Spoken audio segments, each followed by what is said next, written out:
3 heartbeats flickered on the ultrasound screen, where Vivian Carter expected to see only one small problem she couldn't afford to keep. Before the nurse could explain that she was carrying triplets, gunfire erupted in the clinic hallway. Armed men were hunting her, a woman whose biggest crime had been a one-night mistake at a stranger's wedding.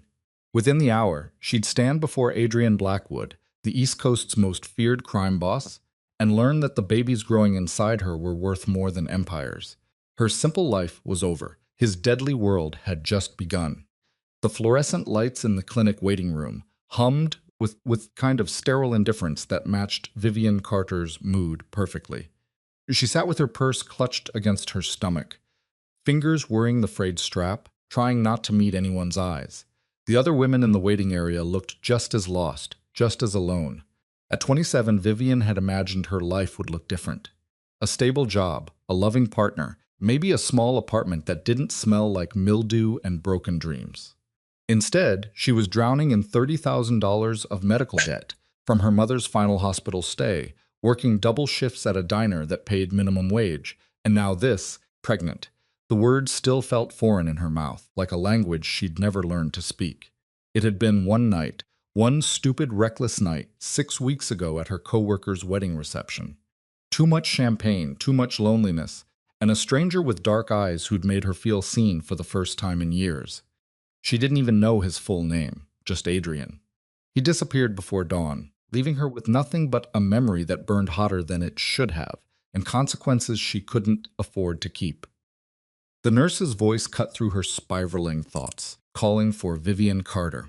Vivian stood on shaking legs and followed the woman down a narrow hallway into an examination room that smelled of antiseptic and quiet desperation. The paper on the examination table crinkled loudly as she climbed onto it. The nurse, her voice professionally neutral, said they'd do the ultrasound first, just to confirm dates and make sure everything was progressing normally before they discussed her options. Options. What a polite word for the decision tearing Vivian apart from the inside. She lay back and lifted her shirt, flinching at the cold gel spread across her abdomen. The ultrasound technician, a middle-aged woman with kind eyes, positioned the wand and began moving it slowly across Vivian's skin. The room filled with the sound of static, then something else, a rapid thumping that made Vivian's chest tighten. The technician spoke slowly, her brow furrowing as she adjusted the screen. She was just going to hold on a moment. Vivian's heart began to race. She asked what was wrong. The technician didn't answer. Immediately, her focus locked on the grainy black and white image. She moved the wand to a different position, then another, her expression shifting from confusion to something Vivian couldn't quite read. She finally said that nothing was wrong, but her voice carried a weight that contradicted the words. She told Vivian she needed her to look at the screen. She asked if she saw these 3 distinct sacs. Vivian stared at the monitor, trying to make sense of the abstract shapes. She didn't understand. The technician told her she was carrying triplets. The world tilted sideways. Vivian's mouth went dry, her vision narrowing to a pinpoint focused on those 3 separate shadows on the screen. 3 heartbeats, 3 lives, 3 impossible futures she had no way to provide for. Her voice cracked as she said that's not possible. She asked if the technician was sure. The technician's hand was gentle on Vivian's shoulder as she confirmed she was certain. She knew this was a shock and told her to take a moment to breathe, but Vivian couldn't breathe. Her lungs felt paralyzed, her mind racing through catastrophic calculations. 1 baby had seemed impossible. 3 was beyond comprehension. The medical bills alone would bury her. The time off work, the supplies, 3 of everything. She was already barely surviving. How could she possibly? The explosion of sound shattered her panic. Gunfire, unmistakable and terrifyingly close. Screams erupted from the waiting room, followed by the crash of furniture and harsh male voices shouting, commands Vivian couldn't make out over the blood rushing in her ears. The technician's face went white. She hissed for Vivian to stay there, but she was already moving toward the door, her hand trembling as she reached for the handle. She never made it. The door slammed open, and a man in a dark suit filled the doorframe. He wasn't young, but he moved with predatory efficiency, his hand inside his jacket where Vivian could see the outline of a weapon. His eyes swept the room and locked onto her with unsettling precision. He said her name, Vivian Carter. Terror flooded through her veins like ice water. She didn't know who he was. He told her she needed to come with him now. The technician stepped between them, her voice shaking but firm. She told the man he couldn't be in here and that she was calling security. The man's hand emerged from his jacket, not with a gun, but with a phone. He held it up, showing the screen to the technician. Whatever she saw there drained the color from her face completely. She stepped aside without another word. Vivian's survival instincts finally kicked in. She rolled off the examination table, her hand still clutching her shirt down, and stumbled backward toward the room's second door. An emergency exit she'd noticed when she first entered. The man's voice was almost gentle as he told her not to run. He said that Mr. Blackwood just wanted to talk to her and that no one needed to get hurt, but Vivian was already moving.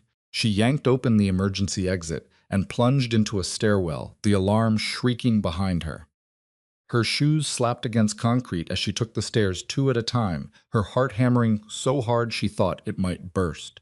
Behind her, she heard the door crash open again and heavy footsteps pursuing. She hit the ground floor at full speed and burst through another door into a parking garage. The afternoon sun was too bright, disorienting after the artificial light inside. Vivian ran without thinking, without planning, just pure animal panic driving her forward between rows of parked cars. A black SUV screeched around the corner ahead of her, cutting off her escape. Vivian pivoted and ran the other direction, but 2 more men appeared from behind a concrete pillar. They moved like soldiers, coordinated and calm, closing the distance between them with terrifying speed. She tried to scream, but one of them was faster. A hand clamped over her mouth. Another arm wrapped around her waist, lifting her off her feet. Vivian thrashed and kicked, but it was useless.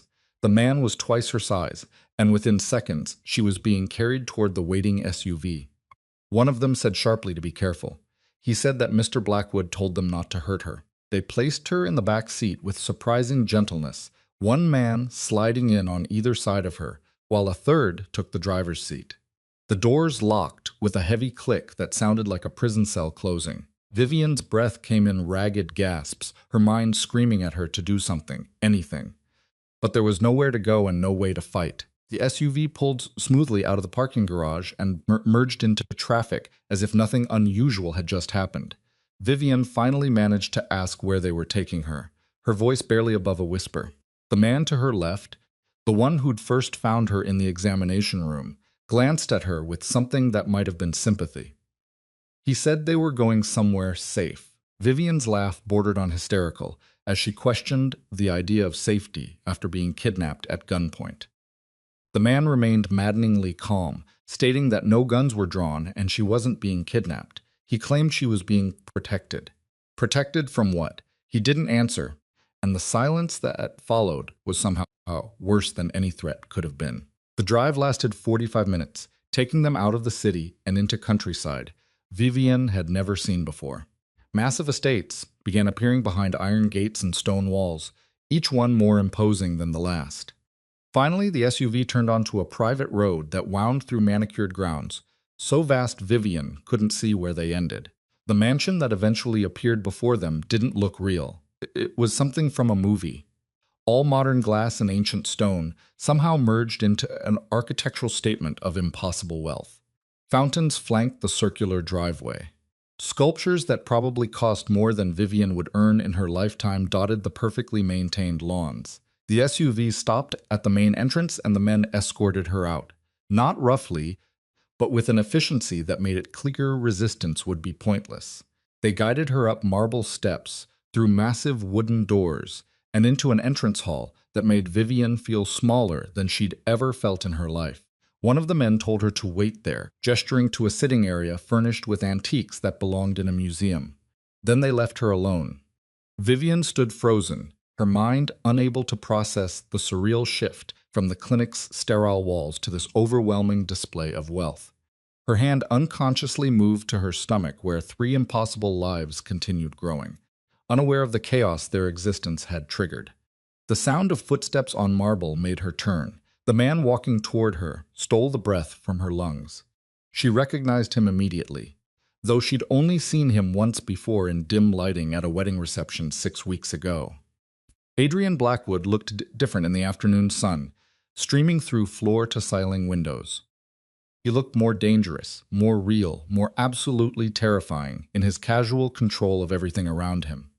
He was tall, perhaps 6'3", with dark hair styled with careless perfection and eyes the color of smoke before a storm. The suit he wore probably cost more than her yearly rent, fitted to emphasize a frame that suggested hours in a private gym, but it was his face that held her attention. Sharp cheekbones, a jaw that could cut glass, and an expression of such controlled intensity that Vivian felt pinned in place by his gaze alone.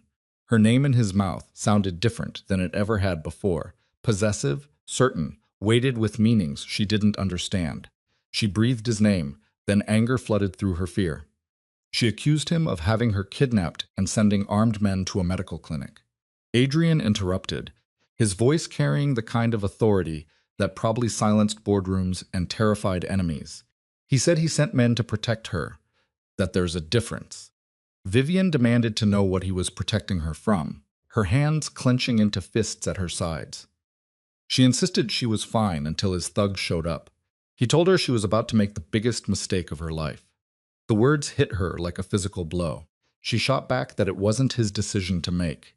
Something flickered across Adrian's face, an emotion too quick to identify before his expression returned to that unreadable mask of control. He moved closer, close enough that Vivian caught the scent of expensive cologne and something darker underneath, something that made her pulse race for reasons that had nothing to do with fear. He said quietly that the children she was carrying were his, each word precisely chosen. That, he stated, made it very much his decision. Vivian took a step backward, her back hitting the wall. She asked how he even knew. She hadn't known his last name and had no way to contact him. The casual admission that he'd been having her watched since the night they met sent ice down her spine. She accused him of stalking her. Adrian corrected her, saying he was protecting her. He asked if she had any idea who he was or what he did. She shook her head mutely, though pieces were starting to fall into terrible place. The armed men, the mansion, the way everyone seemed to fear his name. Adrian's smile held no warmth. He explained that he controlled most of the criminal enterprises on the East Coast, including shipping, importing, money laundering, and protection services. Some people called him a businessman, others used less polite terms. What mattered, he said, was that he had enemies who would love nothing more than to discover he had a weakness. He asked if she thought carrying 3 children with his blood in their veins made her a weakness. His voice dropped to something almost gentle. He told her that it made her the most valuable target in his world and the most protected. Vivian's mind reeled. This couldn't be real. 6 weeks ago, she'd been a nobody waitress drowning in debt.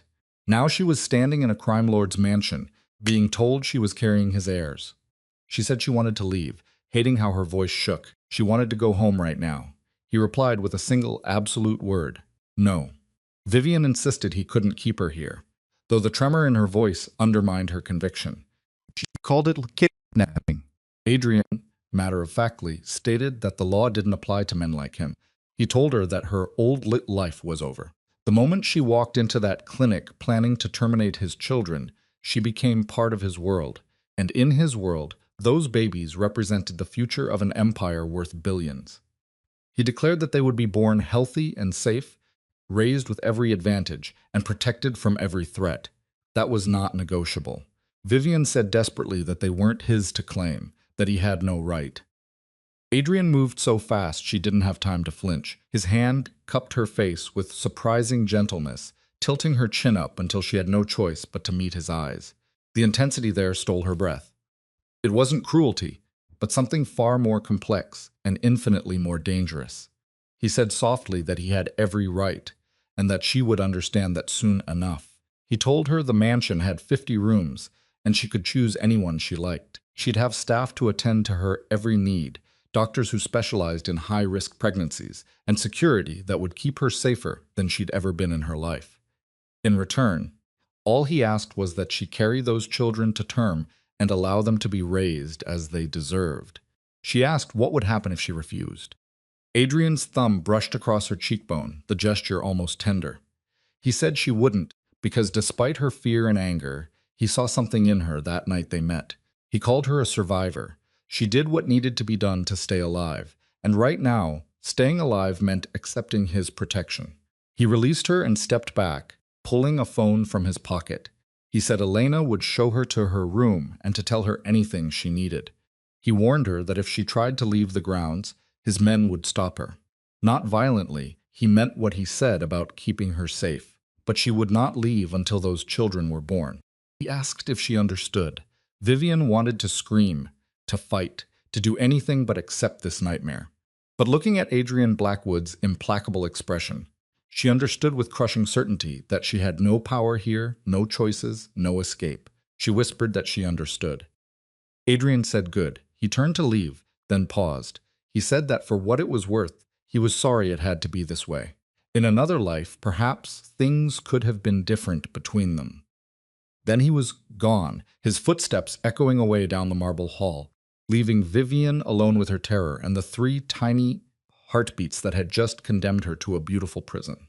A woman appeared moments later, younger than Vivian had expected, with long dark hair and Adrian's same striking features softened into something approaching warmth. She smiled, but it didn't quite reach her eyes. She introduced herself as Elena, Adrian's sister, and extended a hand. She acknowledged that this must be overwhelming, but promised they weren't monsters. She then offered to show Vivian where she'd be staying. Vivian followed numbly, her mind still trying to process everything that had happened in the last 2 hours. Elena kept up a steady stream of pleasant conversation. As they climbed a grand staircase and walked down a hallway lined with priceless artwork, Elena said that Adrian could be intense, glancing back with what seemed like genuine sympathy. But she insisted he wasn't cruel. He just valued family above everything else. She assured Vivian she'd see. The room Elena showed her to was larger than Vivian's entire apartment had been.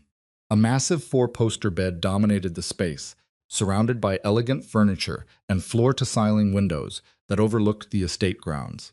A door led to a private bathroom with a tub big enough to swim in. Elena gestured, saying there was a closet through there. She said they'd have clothes brought in her size. If Vivian needed anything like books, movies, or special food, she just had to ask. She had full access to the grounds, the library, and the pool. The only rule was she couldn't leave. Vivian sank onto the edge of the bed, her legs finally giving out. She asked how long until the babies were born. Elena said gently, 6 months, maybe 7. She knew it seemed impossible now, but said Vivian might find it wasn't as terrible as she thought. Adrian's world had its advantages. After Elena left, Vivian sat in silence for a long time, staring at her hands folded in her lap. She thought about the clinic, about the decision she'd been about to make, about the 3 lives, growing inside her, that had transformed from a problem she couldn't solve into the most valuable commodities in a crime lord's empire. She thought about her old apartment with its leaking ceiling and broken heat, about the diner where she pulled double shifts for tips that barely covered her bills, about the mountain of debt that crushed her every time she tried to imagine a future. And she thought about Adrian Blackwood's eyes when he touched her face, the gentleness in a man who commanded armies of criminals, the way her traitorous body had responded to his proximity despite everything her mind was screaming. Night fell across the estate, painting the grounds in shades of purple and gold. Vivian watched from her window as security lights flickered on, revealing the true scope of her cage. Beautiful, luxurious, and absolutely inescapable. She placed her hand on her stomach, feeling nothing yet, but knowing that 3 tiny hearts were beating beneath her palm. She whispered to them that she was sorry. She didn't know how to protect them from this. She didn't even know how to protect herself. But even as fear threatened to overwhelm her, a small, stubborn part of Vivian's mind began working. Adrian had called her a survivor, and he was right. She'd survived her mother's death, the crushing debt, the loneliness that had driven her into a stranger's arms for one reckless night. She would survive this too. And maybe, just maybe, she'd find a way to escape before her children became prisoners of their father's empire. The thought sustained her as she finally lay down in the too soft bed, exhaustion pulling her towards sleep. Tomorrow she would start planning. Tomorrow she would figure out how to reclaim her freedom. But tonight, in the darkness of a mansion that felt like both a palace and a prison, Vivian Carter closed her eyes and wondered if the man who'd stolen her life away might be the only one who could keep her alive. The first week passed in a strange blur of luxury and captivity that left Vivian feeling increasingly unmoored from reality. She woke each morning in the enormous bed to find breakfast already waiting on a silver tray. Fresh fruit, pastries still warm from the oven, coffee that smelled better than anything she'd ever made in her cramped apartment. A rotation of staff appeared throughout the day, always polite, always efficient, treating her like an honored guest rather than a prisoner. But the doors were still locked from the outside at night. The security cameras still tracked her movements through the hallways, and Adrian Blackwood remained a distant presence she caught glimpses of but never spoke to directly. She saw him sometimes through windows, crossing the grounds with men in dark suits, following at a respectful distance. Once she spotted him in what appeared to be a home office, standing before floor-to-ceiling screens filled with numbers and data she couldn't decipher. He moved through his world with the absolute confidence of a man who'd never been told no, who'd never encountered a problem his money or power couldn't solve. Vivian spent her days exploring the mansion, testing the boundaries of her cage. The library became her favorite refuge. 3 stories of books lining mahogany shelves with rolling ladders and reading nooks tucked into corners. She found first editions worth more than her mother's medical bills, poetry collections in languages she didn't speak, and an entire section devoted to pregnancy and child-rearing that made her stomach twist. Elena visited often, always friendly, always offering companionship that Vivian desperately wanted to trust, but couldn't quite bring herself to accept. There was something in Adrian's sister that didn't match her warm smiles. A calculation behind her eyes that set Vivian's instincts on edge. One afternoon, Elena found Vivian in the library with a book on high-risk pregnancies open in her lap. She said Vivian was looking healthier already, that the color was back in her face. Vivian closed the book carefully and replied that 3 meals a day will do that. Elena settled into the chair across from her, crossing her legs with elegant ease. She said Vivian was struggling before. It wasn't a question. She mentioned that Adrian had shown her the reports about her apartment, the diner, the debt. She said Vivian was drowning. Vivian stated that those reports were an invasion of her privacy. Elena agreed that it probably was, without shame. But she explained that her brother is thorough about things he cares about, and right now he cares very much about keeping Vivian and those babies safe. Vivian corrected her sharply, saying he cares about his heirs, that she's just the incubator. Something flickered across Elena's face. Approval, maybe, or respect. She said Vivian was smarter than Adrian expected, and that it was good. She'd need to be smart to survive in this world. The word sent a chill down Vivian's spine. She asked what Elena meant by survive. But Elena just smiled and changed the subject, asking about the books Vivian had been reading, steering the conversation into safer waters. Yet the warning lingered in the air between them like smoke. That night, Vivian couldn't sleep. She paced her room, restless and aching with the need to do something, anything, to reclaim some measure of control over her life. Around midnight, she finally gave up and slipped out into the hallway, padding barefoot across plush carpet toward the staircase. The mansion felt different at night. The daytime staff had vanished, leaving only the quiet presence of security she knew was there, but couldn't see. Moonlight streamed through the tall windows, painting everything in shades of silver and shadow. Vivian made her way down to the kitchen, thinking maybe warm milk would help her sleep, the way her mother used to make it when Vivian was small. She was reaching for a saucepan when a voice from the doorway froze her in place. Adrian asked if she was having trouble sleeping.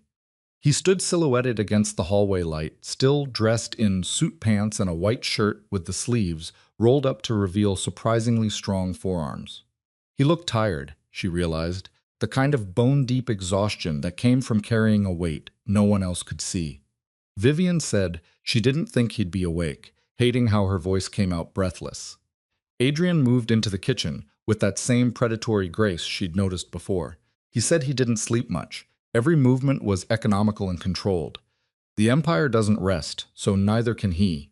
She commented that it must be exhausting, running a criminal organization. His lips quirked in something that might have been amusement. He said she'd be surprised how similar it is to running any other business. Supply chains, employee management, hostile takeovers. The main difference is how they handle competition. Vivian said flatly that they kill them. Adrian pulled down 2 mugs from a cabinet, moving around the kitchen with the ease of someone who actually knew where things were. He said more often they negotiate. Death is expensive and draws attention. He preferred solutions that benefit everyone. She called him magnanimous. He noted that she was angry. He poured milk into both mugs and set them in the microwave. He said that was good, that anger is easier than fear. Vivian leaned against the counter, crossing her arms over her chest. She pointed out that he kidnapped her, locked her in a mansion, and told her she couldn't leave until she birthed his children. She asked what exactly she should be feeling. Adrian said she should be grateful, and the word hung between them like a challenge. He said her old life was killing her slowly.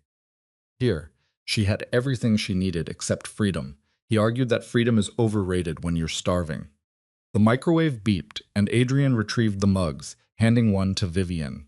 He said he'd looked into her finances. In 6 months, she would have been evicted. The debt collectors were circling. Without those babies, she had nothing. The casual cruelty of his words stole her breath. She told him he didn't know anything about her life. He corrected her quietly, saying he knew everything about her life.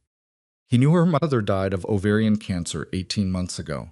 He knew the hospital bills destroyed her credit. He knew she'd been working 70-hour weeks, trying to stay afloat and failing. He knew she went to bed hungry most nights because she couldn't afford both rent and food. He asked if he should continue. Vivian's hand shook, milk sloshing dangerously close to the rim of her mug. She told him to stop. Adrian said the truth hurts, but his voice had gentled slightly. He said it was still the truth. He told Vivienne she was drowning, and that he was offering her a life raft with strings attached. He countered that everything worthwhile has strings attached. They stood in silence for a moment. The only sound was the soft hum of the refrigerator and the distant ticking of an antique clock somewhere in the mansion's depths. Vivian studied Adrian's face in the dim light, searching for some hint of the man who'd made her laugh at that wedding reception, who'd touched her like she was precious, who'd made her feel seen for the first time in years. She finally asked why he chose her.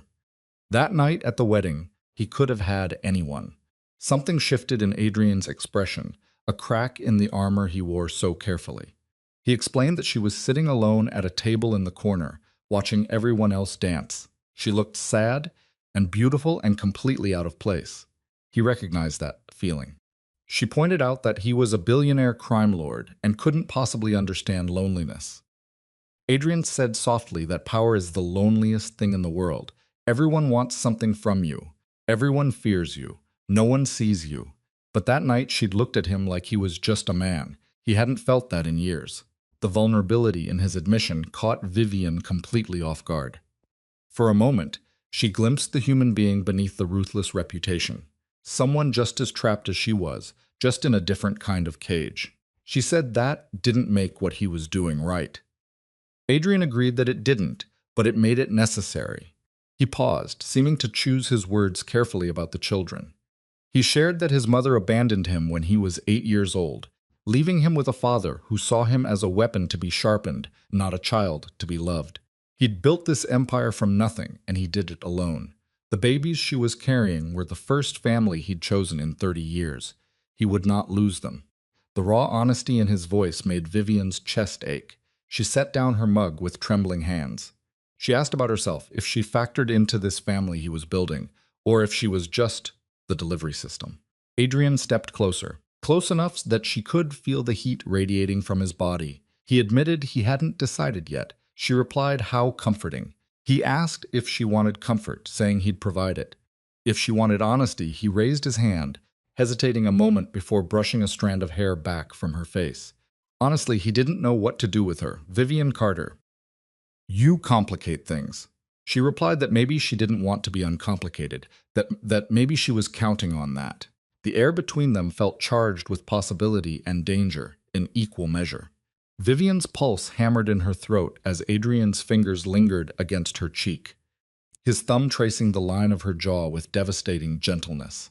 She should pull away, should remember that this man had stolen her freedom, that everything beautiful around her was just a prettier prison. But her body remembered the wedding night, too, The way he'd made her feel alive and wanted and free in a way she'd never experienced before or since. She whispered that this was insane. Adrian agreed it probably was, but he didn't move away. The moment shattered when footsteps echoed in the hallway. Adrian stepped back smoothly as Elena appeared in the doorway, her expression sharp despite the late hour. She told Adrian they had a problem. Dmitri had called. The shipment from Rotterdam was intercepted. Adrian's entire demeanor shifted instantly from the almost tender man to the crime lord who commanded empires. He asked when. Elena said 2 hours ago. Port Authority found the containers before their people could move them. He asked how much they lost. 15 million street value. Plus, the buyers were demanding refunds. Adrian's jaw tightened. He said he'd handle it and needed 20 minutes. Elena's gaze flickered to Vivian with something Vivian couldn't quite read, then back to her brother. She said they should go to the conference room. Adrian confirmed. He turned back to Vivian, and for just a second, she saw regret in his eyes. He told her to get some sleep and that they'd continue this conversation another time. Then he was gone, Elena following, leaving Vivian alone in the kitchen with 2 mugs of cooling milk and the lingering warmth where Adrian's fingers had touched her skin. The following days brought a shift in the mansion's atmosphere. Adrian disappeared for long stretches, returning late at night with tension written in every line of his body. The staff moved with increased urgency. More security appeared on the grounds, and Elena's visits became more frequent, more probing, asking casual questions about Vivian's health, her comfort level, her relationship with Adrian. One afternoon, Elena found Vivian by the pool with a book she wasn't really reading. She commented that he seemed distracted and that the business problems were piling up. Vivian said she wouldn't know, that she barely saw him. Elena replied that was probably for the best. She stretched out on the lounge chair beside her, perfect in a designer swimsuit that probably cost more than Vivian's car. She added that her brother's world was dangerous right now, and it was better to keep her distance. But Vivian found she didn't want distance. Despite everything, despite the kidnapping, the control, the impossible situation, she caught herself listening for Adrian's footsteps in the halls, looking for glimpses of him through windows, replaying their midnight kitchen conversation in her mind until every word was memorized. It was stupid, dangerous, exactly the kind of emotional vulnerability that could destroy her, and yet she couldn't seem to stop. The breaking point came 2 weeks into her captivity. Vivian was in the library when she heard raised voices from somewhere deeper in the mansion. Curiosity overcame caution, and she followed the sound down a hallway she hadn't explored before, toward a door that stood slightly ajar. Elena's voice drifted through, sharp with anger. She was saying he was getting too attached, that Vivian was a liability. She thought they should have just paid her off and taken the babies when they were born. Adrian's voice was cold and commanding, stating that was never the plan. She would stay here where he could protect her. Elena questioned if he was protecting her or controlling her, because from where she was standing he was letting sentiment cloud his judgment. He insisted his judgment was fine.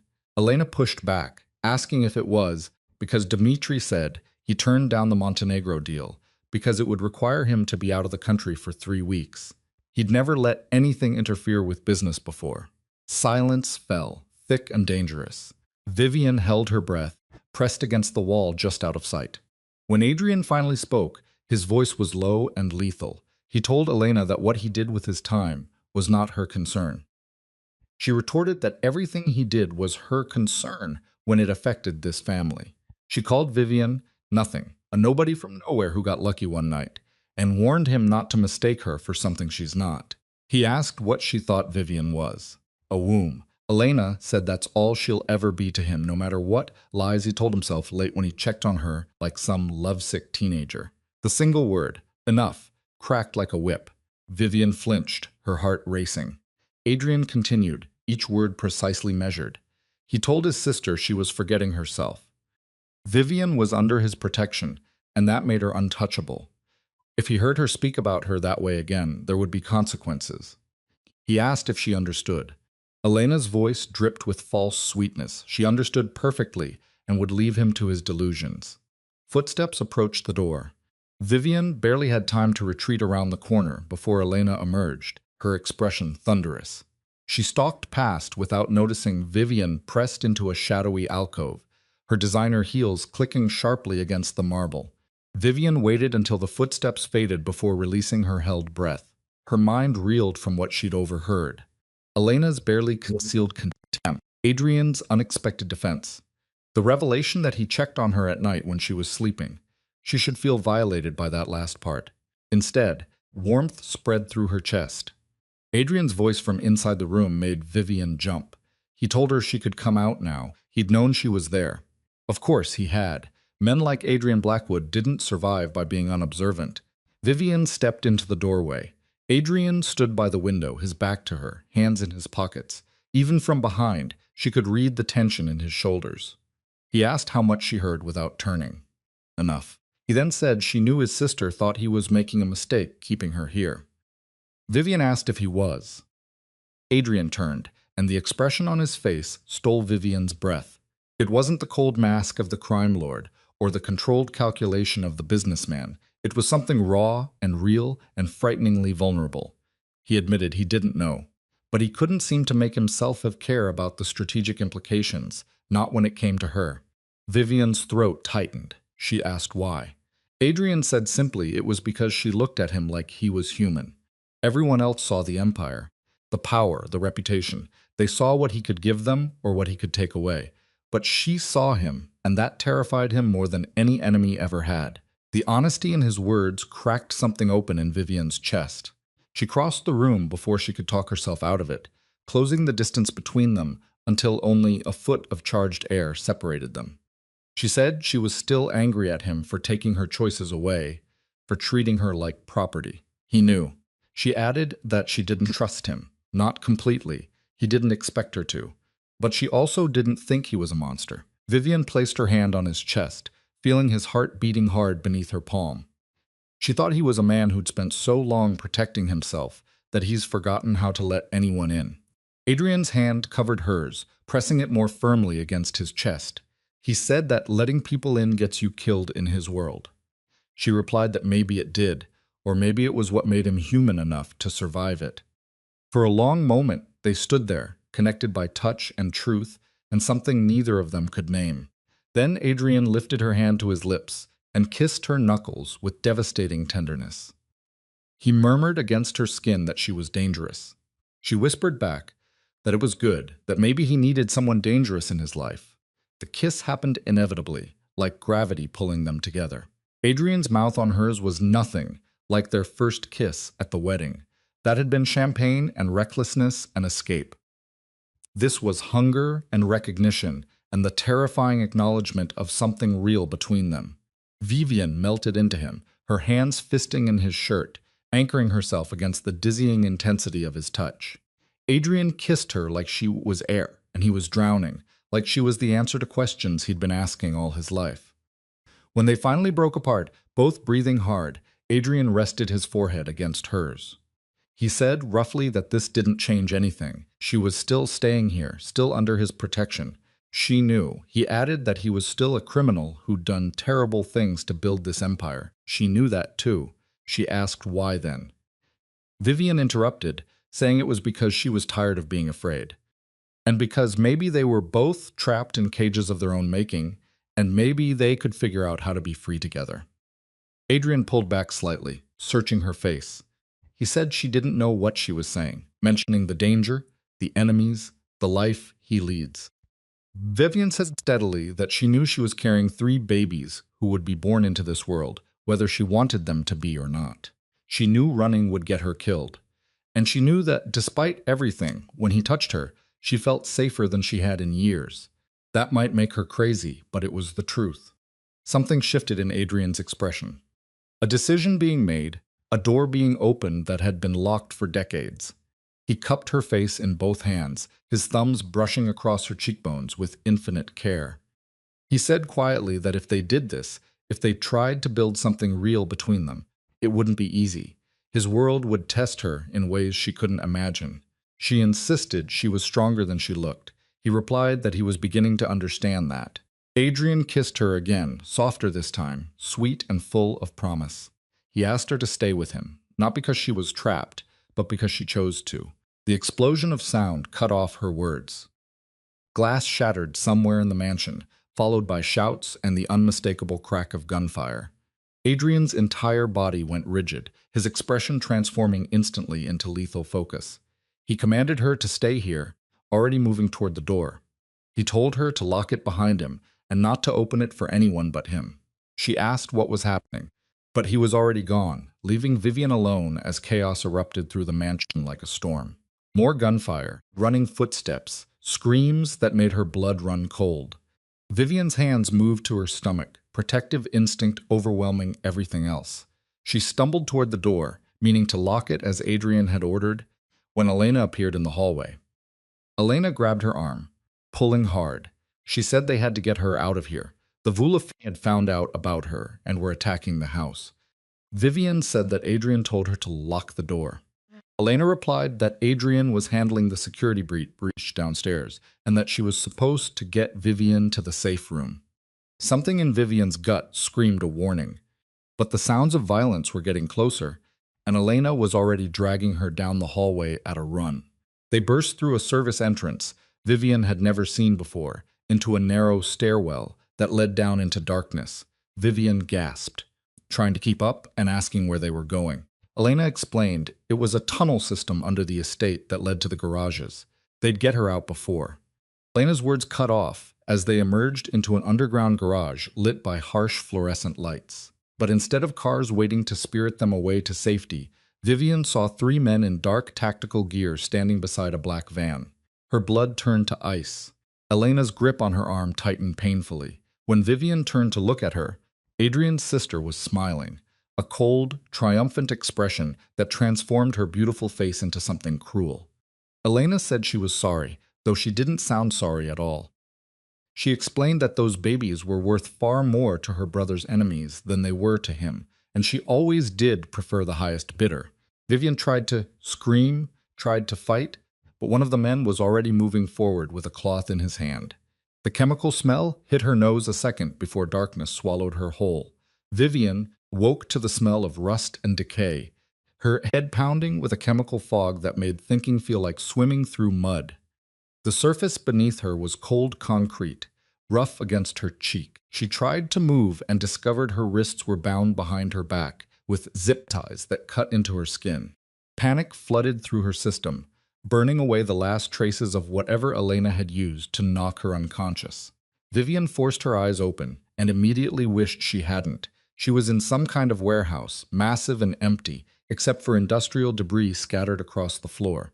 Broken pallets, rusted machinery, water damage staining the walls in abstract patterns that looked like old blood. High windows let in weak daylight that suggested hours had passed since the attack on the mansion. Three men stood near the entrance, speaking in low voices. Not Elena's tactical team from the garage. These were different men, harder looking, with the casual violence of people who hurt others for a living. One of them noticed Vivian stirring and said something that made the others turn.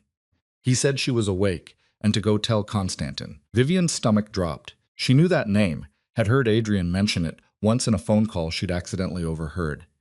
Konstantin Vulaf, head of the Russian crime family that had been trying to move into Adrian's territory for years. The kind of man who made Adrian Blackwood look merciful by comparison. Footsteps approached from deeper in the warehouse. A man emerged from the shadows, tall and broad-shouldered, with silver-streaked hair and eyes like chips of Arctic ice.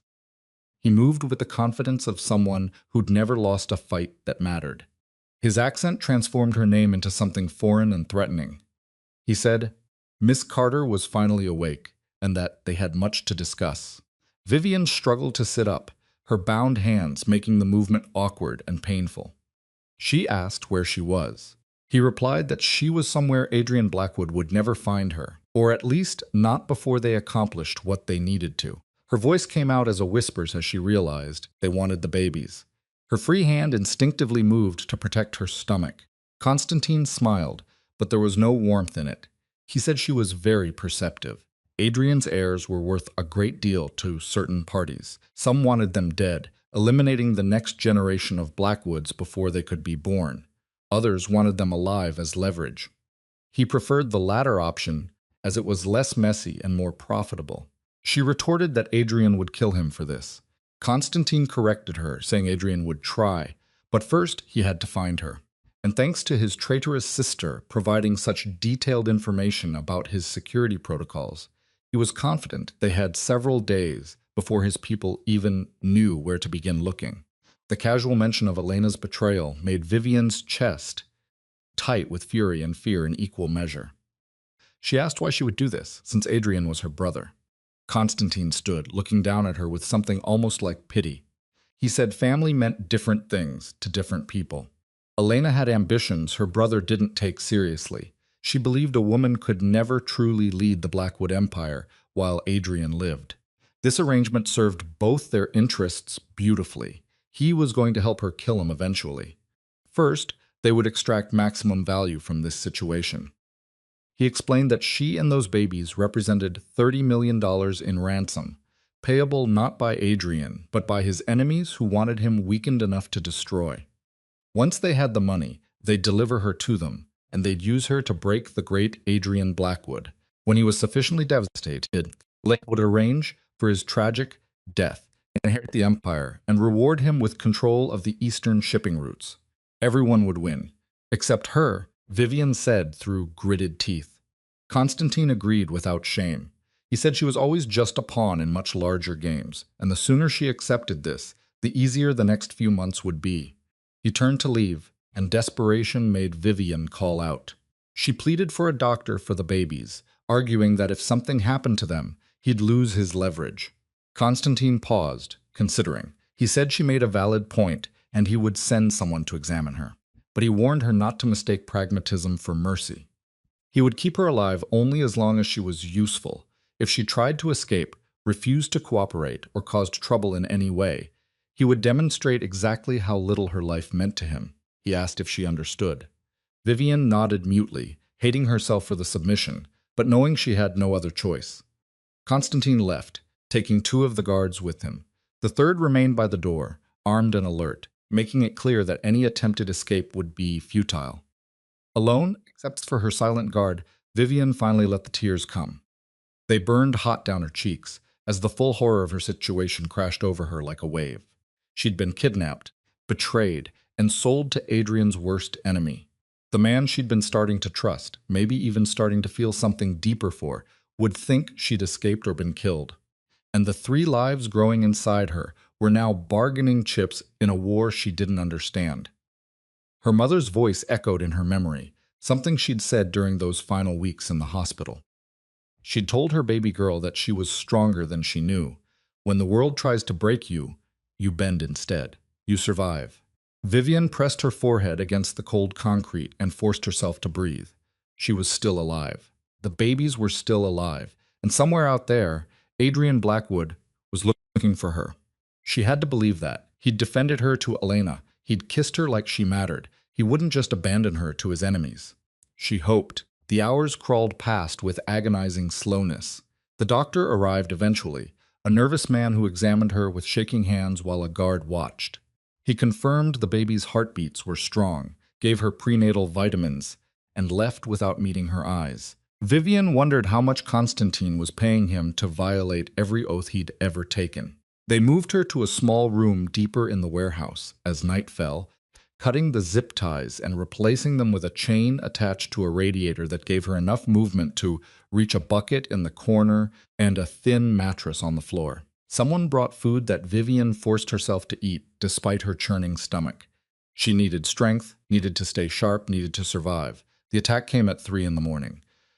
Vivian woke to the sound of gunfire, closer and louder than anything she'd heard at the mansion. Her guard rushed to the door, weapon drawn, shouting into a radio. More shots, then screams, then an explosion that shook the entire building and rained dust down from the ceiling. The door exploded inward in a shower of splinters. The guard spun toward the threat, but he never got a shot off. 2 men in black tactical gear appeared like shadows made solid, moving with lethal efficiency. One shot caught the guard in the chest, dropping him instantly. The second man was already crossing the room toward Vivian. She scrambled backward, terror overriding everything else, until she saw the emblem on his tactical vest, a stylized bee, that she recognized from paperwork she'd seen scattered around Adrian's office. He told Miss Carter they were here to extract her. He instructed her not to fight, not to run, and to stay close to him. He asked if she understood. Vivian nodded frantically. The man produced bolt cutters and freed her from the chain in seconds, then handed her off to his partner while he secured the hallway. More gunfire echoed through the warehouse, controlled bursts that spoke of professional soldiers rather than panicked shooting. They moved through the building at a run, Vivian's rescuers forming a protective shell around her.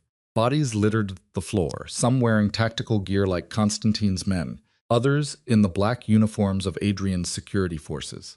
The warehouse had become a battlefield. They emerged into the loading bay, where SUVs idled with engines running and doors open. Vivian was pushed into the back seat of the nearest vehicle, bracketed by armed men on either side. The door had barely closed before the driver floored the accelerator, tires screaming as they shot out into the night. A familiar voice crackled through the radio. It was Adrian's voice, tight with an emotion Vivian couldn't name, asking if she was hurt. The man replied, "Negative, sir. Minor injuries only. 3 heartbeats confirmed on the ultrasound scan earlier." The package was secure. The relief in Adrian's responding exhale was audible, even through the radio static. He told them to bring her home and that he'd meet them there. The drive passed in a blur of adrenaline and shock. Vivian stared out the window at the passing streets, her mind unable to fully process everything that had happened. The betrayal, the warehouse, the rescue that had come with military precision. By the time they pulled through the gates of Adrian's estate, false dawn was painting the sky in shades of gray and pink. Adrian was waiting on the front steps when they arrived, looking like he'd aged a decade in the hours since Vivian had been taken. His suit was rumpled, his hair disheveled, and there was a cut above his left eyebrow that suggested he'd been in the thick of the fighting. But his eyes burned with an intensity that stole Vivian's breath. She barely made it out of the SUV before he was there, pulling her against his chest with a desperation that spoke louder than words. His arms wrapped around her like steel bands, one hand cradling the back of her head while the other pressed against her lower back, holding her so tightly she could barely breathe. He murmured against her hair that he's got her, that she's safe. Vivian's carefully maintained composure shattered. She buried her face against his chest and sobbed, weeks of fear and confusion, and impossible choices pouring out in great heaving gasps. Adrian held her through all of it, murmuring words of comfort and protection, his own body shaking with emotions he couldn't quite contain. When the storm finally passed, Vivian pulled back enough to look at his face. She told him about Elena. Adrian's expression went cold and deadly. He knew. His men were hunting her now. She wouldn't get far. Vivian told him she'd sold her to Constantin and wanted control of the empire. Adrian said she wanted a lot of things she'll never have now. His thumb brushed away a tear from Vivian's cheek. He said he should have seen it coming, should have protected her better. This was his fault. Vivian said simply that he found her. That's what mattered. Adrian's voice dropped to something raw and vulnerable. He'd torn apart half the East Coast looking for her. When he realized she was gone, that she'd taken her, he stopped, seeming to struggle for words. He'd faced down enemies, survived assassination attempts, built an empire from blood and violence. But the thought of losing her terrified him more than anything he'd ever experienced. Vivian whispered, needing to hear him say it. "Why?" Adrian cupped her face in both hands, his gray eyes holding hers with burning intensity. He said it was because somewhere between kidnapping her and fighting to get her back, he fell in love with her. And that changed everything. The confession hung in the air between them, impossibly fragile and devastating in its honesty. Vivian's breath caught, her heart hammering against her ribs hard enough to hurt. She managed to say that it was insane. They barely knew each other. Adrian agreed this whole situation was completely insane. But it was also true. He loved her. He loved the fire in her when she fought back. He loved the way she saw through all his carefully constructed walls. He loved her strength and her stubbornness, and the way she refused to let world break her. And he would burn down empires to keep her safe. Vivian's hands fisted in his shirt, anchoring herself against the emotional vertigo threatening to sweep her away. She said she didn't even know if she could trust these feelings. Everything had been so twisted and complicated. Adrian said he knew, and he wasn't asking her to love him back. Not yet. Maybe not ever. But he needed her to know that she wasn't a prisoner anymore. She wasn't an incubator for his heirs or a pawn in family power plays. She was the woman he loved, and that meant she got to choose what happened next. She could stay or go. It was her decision.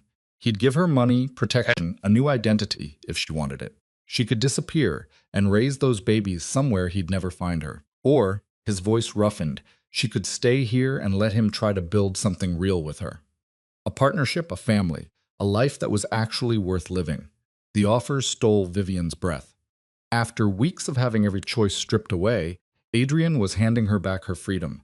It would be so easy to run, to take the money and protection and vanish into a safer life far from the violence of his world. But when she looked at Adrian's face, scarred and dangerous and achingly vulnerable, Vivian realized she didn't want to run. Not anymore. She admitted she was terrified. Of him, of this world, of everything that could go wrong. He said that made two of them. She added she was still angry about the kidnapping, and he couldn't just erase that with a love confession. He wouldn't dream of trying. Vivian took a shaky breath, but she thought she was falling for him too, and that scared her more than anything Constantine could have done. Adrian's expression transformed, hope and wonder breaking through the careful control he wore like armor. Vivian pulled him down and kissed him, pouring everything she couldn't say into the press of her lips against his. Adrian responded with devastating tenderness, kissing her like she was precious and irreplaceable, like she was the answer to every question his broken life had ever asked. When they finally broke apart, both breathing hard, Adrian rested his forehead against hers. He said they were going to have to deal with the fallout from all this.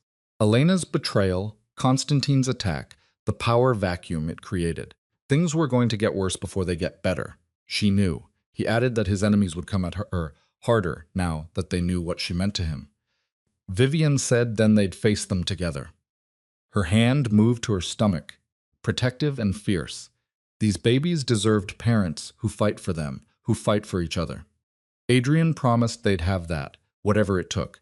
He helped her into the mansion, past security teams and medical staff who'd been waiting to examine her. The doctor confirmed what Constantine's nervous physician had already established. The babies were fine, their heartbeats strong and steady, despite everything their mother had endured. Vivian submitted to the examination with patience she didn't feel, exhaustion finally catching up to her. Adrian never left her side through any of it, his hand a constant anchor she clung to as the adrenaline faded and left her feeling hollowed out and fragile. They were finally alone in her room when Adrian's phone buzzed. He glanced at the screen and his expression went cold. Vivian asked what it was. He said his men found Elena. His voice was flat, emotionless. She was trying to board a plane to Monaco using a fake passport. Vivian's stomach twisted. She asked what he was going to do. Adrian was quiet for a long moment, staring at his phone screen with an expression Vivian couldn't read. Then he looked up, and the pain in his eyes made her heart ache. He said quietly that she was his sister, the only family he had before her and these babies. But she sold her to his worst enemy, put her and his children in mortal danger for money and power. There were consequences for that kind of betrayal. Adrian interrupted, seeming to read Vivian's thoughts. He said he wouldn't kill her. That's not who he wanted to be anymore, but he couldn't let her go unpunished either. She made her choice. Now she would live with the fallout. He made several calls in rapid succession, his voice crisp and commanding, issuing orders that would strip Elena of everything. Her money, her connections, her plate in the Blackwood Empire. When he finally hung up, he looked exhausted. He told Vivian she'd be alive, but she'll have nothing. No power, no resources, no way back into this world. For someone like Elena, that was worse than death. Vivian reached for his hand, lacing their fingers together. She said she was sorry it came to this. Adrian's grip tightened. He wasn't. She showed him who she really was. It was better to know now than to keep trusting someone who would destroy everything he cared about for her own ambition. He climbed into bed beside Vivian without asking, pulling her against his chest with careful tenderness. She went willingly, too tired to maintain any pretense of distance, needing his warmth and solidity to chase away the lingering shadows of the warehouse. Adrian murmured against her hair for her to sleep. He'd keep watch. Nothing was going to hurt her while he was breathing. Vivian believed him. Against all logic and reason, she trusted this dangerous man to keep her safe. Her eyes drifted closed as Adrian's steady heartbeat lulled her toward unconsciousness. She was almost asleep when his phone rang again. Adrian answered it with a curse, his body going rigid against hers. His voice was sharp, dangerous, as he asked when, and then how many of them. Vivian forced her eyes open, dread pooling in her stomach at Adrian's expression. He ordered the perimeter secured and wanted triple guards on every entrance. Nobody would get in or out without his personal authorization. He hung up and met Vivian's frightened gaze. He told her they had another problem. When she asked what kind, he said grimly that his mother had just arrived at the front gate, and she wasn't alone. The word sent ice through Vivian's veins. She'd heard Adrian mention his mother exactly once. The woman who'd abandoned him when he was 8 years old, leaving him to be raised by a father who treated him like a weapon. The woman whose absence had shaped Adrian into the man he'd become. Vivian whispered, asking why she was here. Adrian's expression was harder than she'd ever seen it. He said it was because news of his heirs had spread further than he anticipated, and because his mother had always had impeccable timing when it came to exploiting weakness. He stood, already pulling his phone out to make more calls, his voice shifting back into the cold command of the crime lord, who'd built an empire on ruthlessness and control. Vivian watched him pace the room, issuing orders and demanding updates, and understood with crushing clarity that the danger was far from over. Elena's betrayal had been a symptom of something larger, a crack in the foundation of Adrian's empire that his enemies were already moving to exploit. And now his mother, a woman who'd proven decades ago that family meant nothing to her, had appeared at exactly the wrong moment. Vivian's hand moved to her stomach, protective instinct overwhelming everything else. 3 tiny lives depended on her survival, on her ability to navigate the deadly waters of Adrian's world. She couldn't afford to be just a victim anymore. Couldn't afford to wait for others to protect her. If she was going to survive this, if her babies were going to survive this, she needed to become something more than the struggling waitress who'd stumbled into a crime lord's bed. She needed to become someone who could stand beside Adrian Blackwood as an equal, someone who could fight for her children with the same ruthless determination he brought to protecting his empire. The thought terrified her, but it also crystallized something inside her chest, hardening her resolve into something sharp and unbreakable. Adrian ended his call and turned back to her, reading something in her expression that made him pause. He asked quietly what she was thinking. Vivian met his eyes, letting him see the steel beneath her fear. She was thinking that she was done being the damsel who needed rescuing. If they were going to do this, build a life together, raise these children, survive whatever was coming, then she needed him to teach her how his world worked. The real rules, the actual dangers, everything. Adrian studied her for a long moment, something like pride flickering across his features. He said that wasn't a decision she should make when she was exhausted and traumatized. Vivian stood, closing the distance between them. She had never been more certain of anything in her life. His mother was downstairs, his empire was under attack, and she was carrying 3 babies who were targets before they were even born. She could either hide in this room and hope he protected her from everything, or she could learn to protect herself. She asked which he thought had a better chance of keeping her alive. Adrian's lips quirked in something that might have been a smile if the situation weren't so dire. He said she was remarkable. She corrected him, saying she was terrified and desperate, and absolutely done with being helpless. That wasn't remarkable, it was survival. Adrian said they'd start her education tomorrow. Right now, he needed to deal with his mother, and she needed rest. She insisted on coming with him. If his mother was here because of the babies, then she needed to see that Vivian wasn't some fragile flower who would wilt under pressure. They needed to present a united front, or they would show weakness. She reminded him that he taught her that in his world, perception is everything. Adrian looked at her for a long moment, then slowly nodded. He agreed, but she had to stay close to him. If anything felt wrong, she was to leave immediately. He asked if she understood. She did. They descended the grand staircase together, Adrian's hand a steady presence at the small of Vivian's back. Security personnel lined the hallways, more than Vivian had ever seen before, all armed and alert. The mansion felt like a fortress preparing for a siege. The woman waiting in the main sitting room stole Vivian's breath with her severe beauty. She had Adrian's sharp cheekbones and commanding presence, though age had softened her features into something almost regal. She wore designer clothes that screamed old money and carried herself with the confidence of someone who'd never been told no. But her eyes were cold calculation wrapped in maternal warmth, and they fixed on Vivian with an intensity that made her skin crawl. The woman's voice was honey over razor blades, as she called him Adrian, darling. She commented on what a formidable man he'd grown into and that his father would be proud. Adrian said flatly that his father was dead and she'd lost the right to call him darling when she walked out 30 years ago. He asked why she was here, calling her Catherine. Catherine's smile never wavered. She questioned if that was any way to greet her mother, especially when she'd come all this way to meet the woman carrying her grandchildren.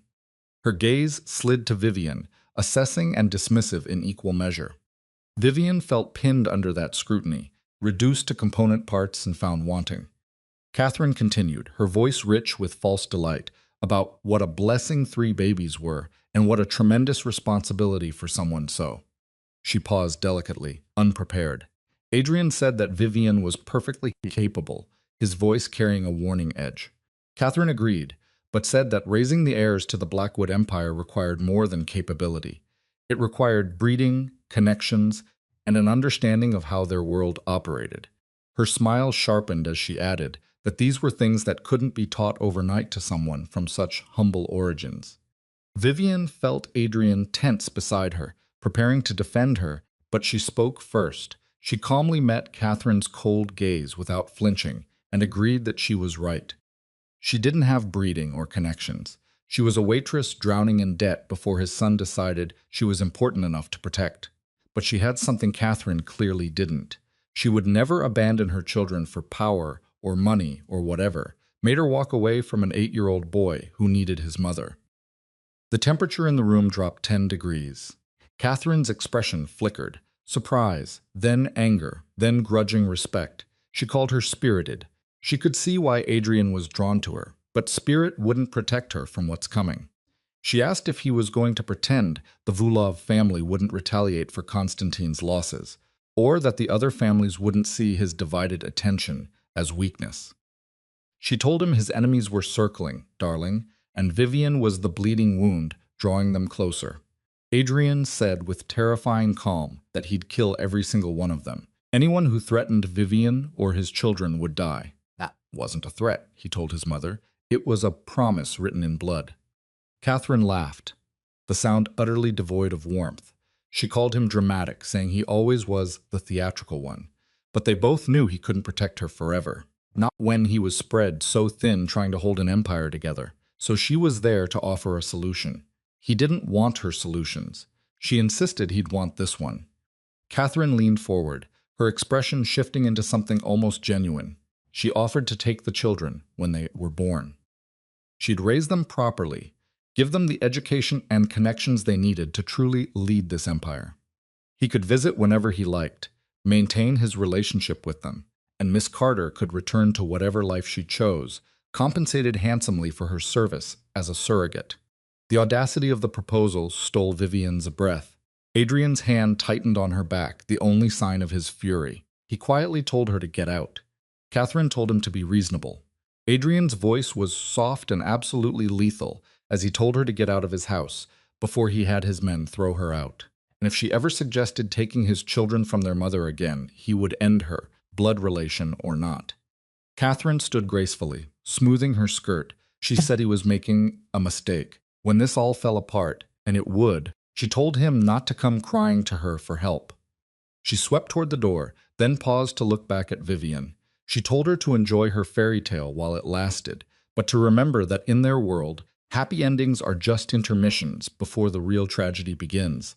Then she was gone, leaving behind the scent of expensive perfume and veiled threats. Adrian's entire body was vibrating with suppressed rage.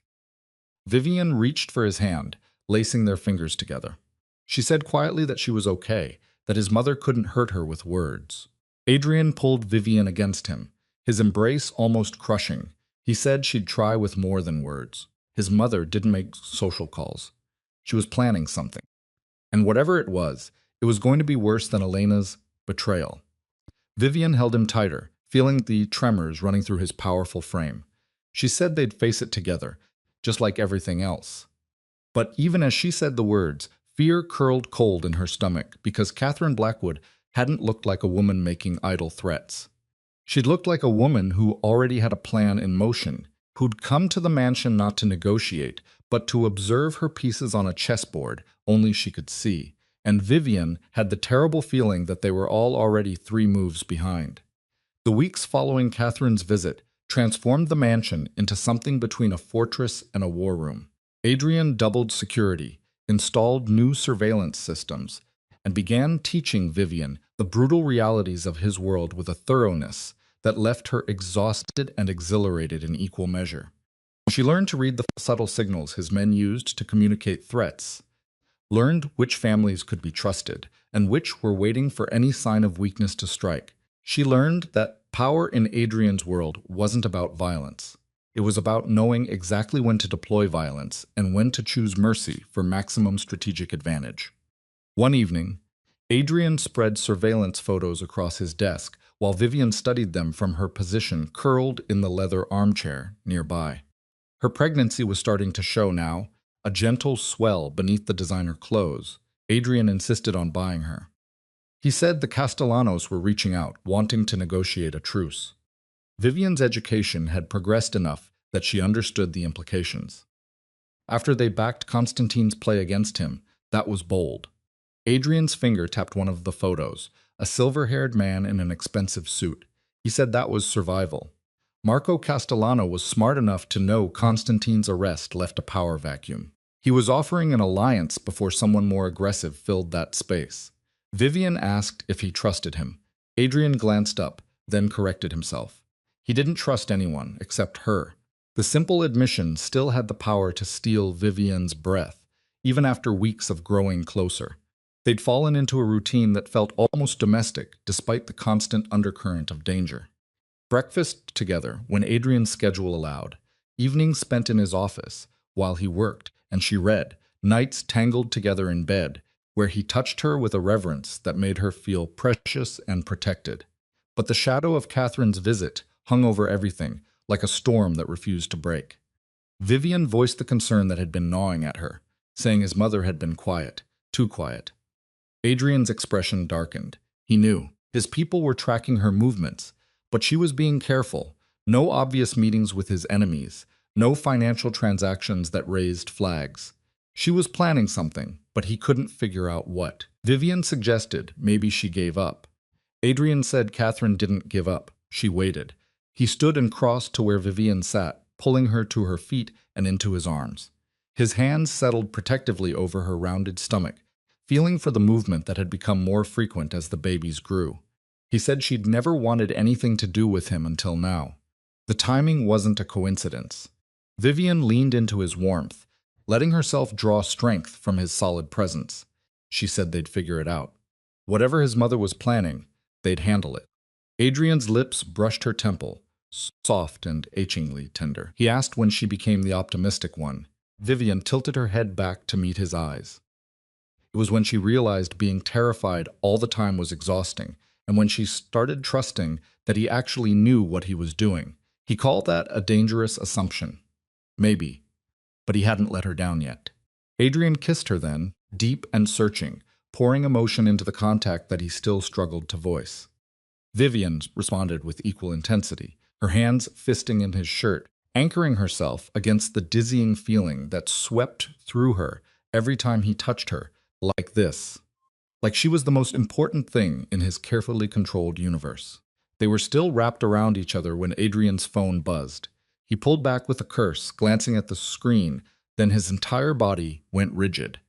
Vivian asked what was wrong, alarm spiking through her. He said there was a security breach at the east gate, 3 vehicles approaching fast. Adrian was already moving, grabbing the gun he kept in his desk drawer and checking the magazine with practiced efficiency. He told her to get to the safe room now. His voice cracked like a whip, leaving no room for argument. This wasn't a discussion. But before Vivian could move, the French doors leading to the garden exploded inward in a shower of glass and splintered wood. Men in tactical gear poured through the opening, weapons raised, moving with military precision that suggested extensive training. Adrian fired twice, dropping the first man through the door, then threw himself in front of Vivian as return fire tore chunks from the desk and walls. He dragged her down behind the heavy oak desk, his body covering hers, protecting her and the babies with his own flesh. He growled for her to stay down, then raised his head and fired again. Another attacker fell, but more were coming, too many to fight off alone. Vivian's heart hammered against her ribs, terror threatening to overwhelm her. But beneath the fear, something else stirred. A fierce protectiveness for the lives growing inside her, and the man shielding her body with his own. She couldn't just lie here helpless while Adrian fought for their survival. Her hand closed around the letter opener on Adrian's desk, heavy brass, sharp enough to damage if she could get close enough. It wasn't much, but it was something. She pulled it free and gripped tight, waiting for an opening. Adrian's security team burst into the room from the hallway, engaging the attackers in a firefight that turned the elegant office into a war zone. Adrian seized the opportunity to pull Vivian to her feet and half-drag her toward the door, using his body as a shield between her and the bullets still flying. They made it into the hallway when a figure stepped out from a side corridor, blocking their escape. The man was older, scarred, with the cold eyes of someone who'd killed enough times that it no longer registered as significant. His weapon was already trained on Adrian's chest. Over the sounds of combat, the man calmly said Mr. Blackwood, that Mrs. Vulov sent her regards. Vivian's blood turned to ice. Mrs. Vulov, Konstantin's mother, the matriarch of the family that Adrian had destroyed when he rescued Vivian from the warehouse. This wasn't a random attack. This was revenge. Adrian's grip on Vivian tightened, his mind clearly calculating angles and odds. He said that Irina Volkov was 80 years old and supposedly retired, and he was surprised. She still had the reach to coordinate something like this. The man said simply that he killed her son and asked if he thought there would be no consequences. Adrian corrected him, saying Konstantin died resisting arrest by federal agents and that he had nothing to do with it. The man countered that he put him in a position to be arrested and destroyed his operation. The blood was on his hands regardless of who pulled the trigger. The man's weapon never wavered, he said. Mrs. Vulov wanted him to understand loss the way she understood it. She wanted him to watch everything he loved burn before she granted him the mercy of death. Adrian's laugh was cold and utterly without humor. He said then she was going to be disappointed, because he wasn't dying today and neither was anyone he loved. He moved faster than Vivian could track, yanking her sideways and firing simultaneously. The attacker's shot went wide, punching into the wall where Vivian's head had been a second earlier.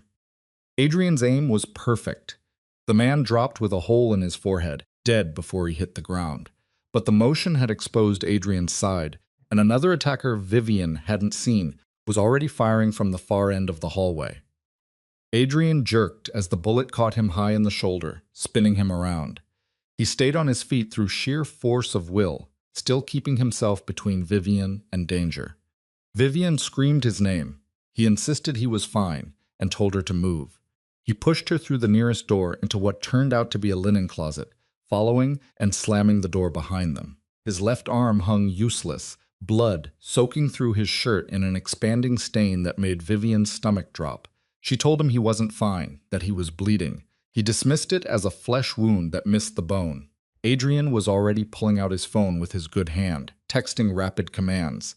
He said the extraction team was 2 minutes out, and they just needed to stay alive that long. The door shuddered as someone hit it from outside. Once, twice, then the distinctive sound of a battering ram.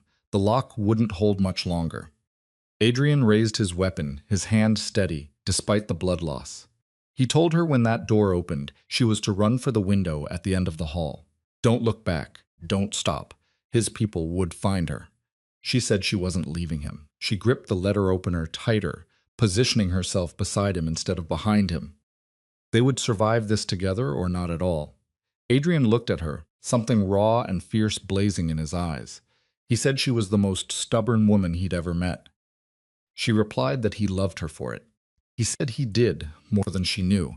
He kissed her hard and fast. The door exploded inward. Adrian fired immediately, dropping the first attacker through the opening. Vivian struck out with the letter opener, as another man lunged for her, catching him in the neck in a spray of hot blood that made her stomach heave.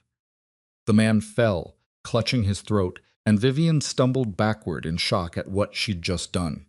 Adrian was still firing, but his movements were getting slower, his left side drenched in blood now. They were going to be overrun. Too many attackers, not enough ammunition, and nowhere left to run. Then the cavalry arrived. Adrian's security team hit the attackers from behind in a coordinated assault that turned the tide instantly. The remaining men in tactical gear tried to retreat, but were cut down with ruthless efficiency. Within 30 seconds, the hallway was silent, except for the ringing in Vivian's ears and her own ragged breathing. Marcus, Adrian's head of security, appeared in the doorway, taking in the scene with professional calm despite the carnage. He said, "Sir, they needed to get him to medical, that he was losing too much blood." Adrian, already swaying on his feet, said Vivian first, and to make sure she was. He didn't finish the sentence before his legs gave out. Vivian caught him as he collapsed, or tried to. His weight pulled them both down to the floor. She cradled his head in her lap, pressing her hands against the bullet wound to slow the bleeding while terror clawed at her throat. She begged Adrian to stay with her. His eyes were already glassy with shock, but he managed to focus on her face. She told him the babies were fine, and she was fine, but he needed to stay conscious. She yelled at him not to dare leave her now. Adrian's hand found hers, gripping with surprising strength. He mumbled that he loved her and should have said it more. Vivian said fiercely, tears streaming down her face, that he'd have years to say it. He wasn't dying in a hallway. She wouldn't let him. Marcus was already coordinating with the medical team. Adrian kept on permanent standby. They appeared with a stretcher and emergency equipment, working with practiced efficiency to stabilize him enough for transport. Vivian refused to let go of Adrian's hand through all of it, staying close even when they loaded him into an ambulance for the drive to the private medical facility Adrian used for situations like this. The next 6 hours passed in a blur of sterile waiting rooms and hushed medical consultations. The bullet had torn through muscle and nicked an artery, requiring emergency surgery to repair the damage. The doctors were cautiously optimistic, but the blood loss had been severe. The next 24 hours would be critical.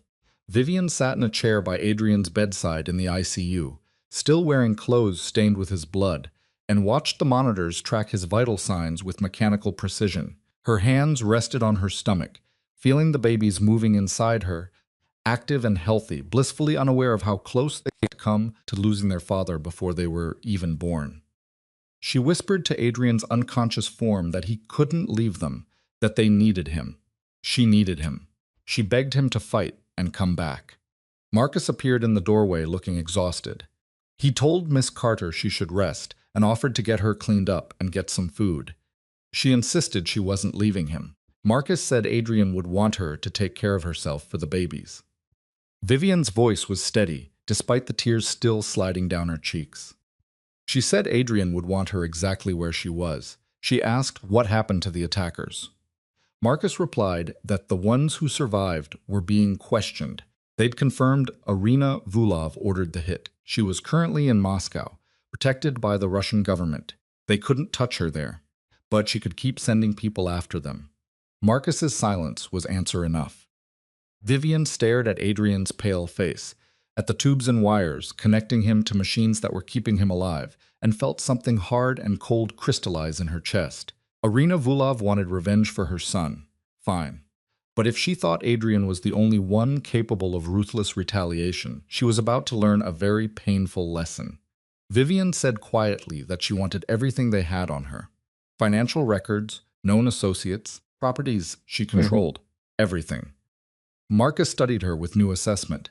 Vivian interrupted, her voice harder than she'd ever heard it. She was carrying the next generation of the Blackwood family, and that made her a target. Whether she hid in this hospital room or took action, she'd rather be the one choosing how this played out. So, either he helped her or stayed out of her way. A slow smile spread across Marcus's scarred face. He said that Adrian had mentioned she was tougher than she looked.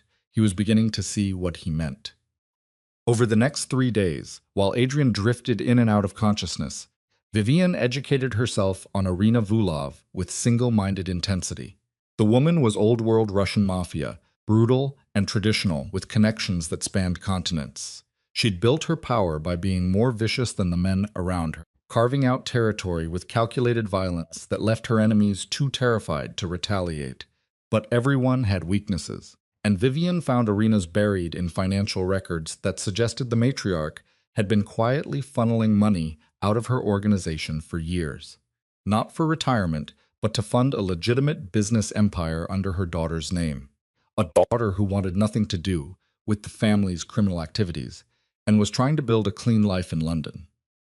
It was the kind of information that could destroy Irina's reputation with the traditionalists who followed her, who would see protecting a daughter's innocence as weakness rather than maternal love.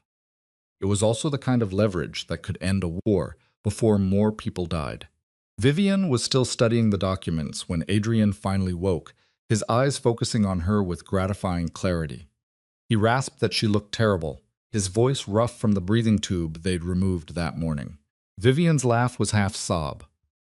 She pressed her lips to his forehead, his cheeks, his mouth, careful not to jostle any of the medical equipment, but needing to touch him to confirm he was real and alive and back with her. She said that he got shot protecting her, and he didn't get to criticize her appearance.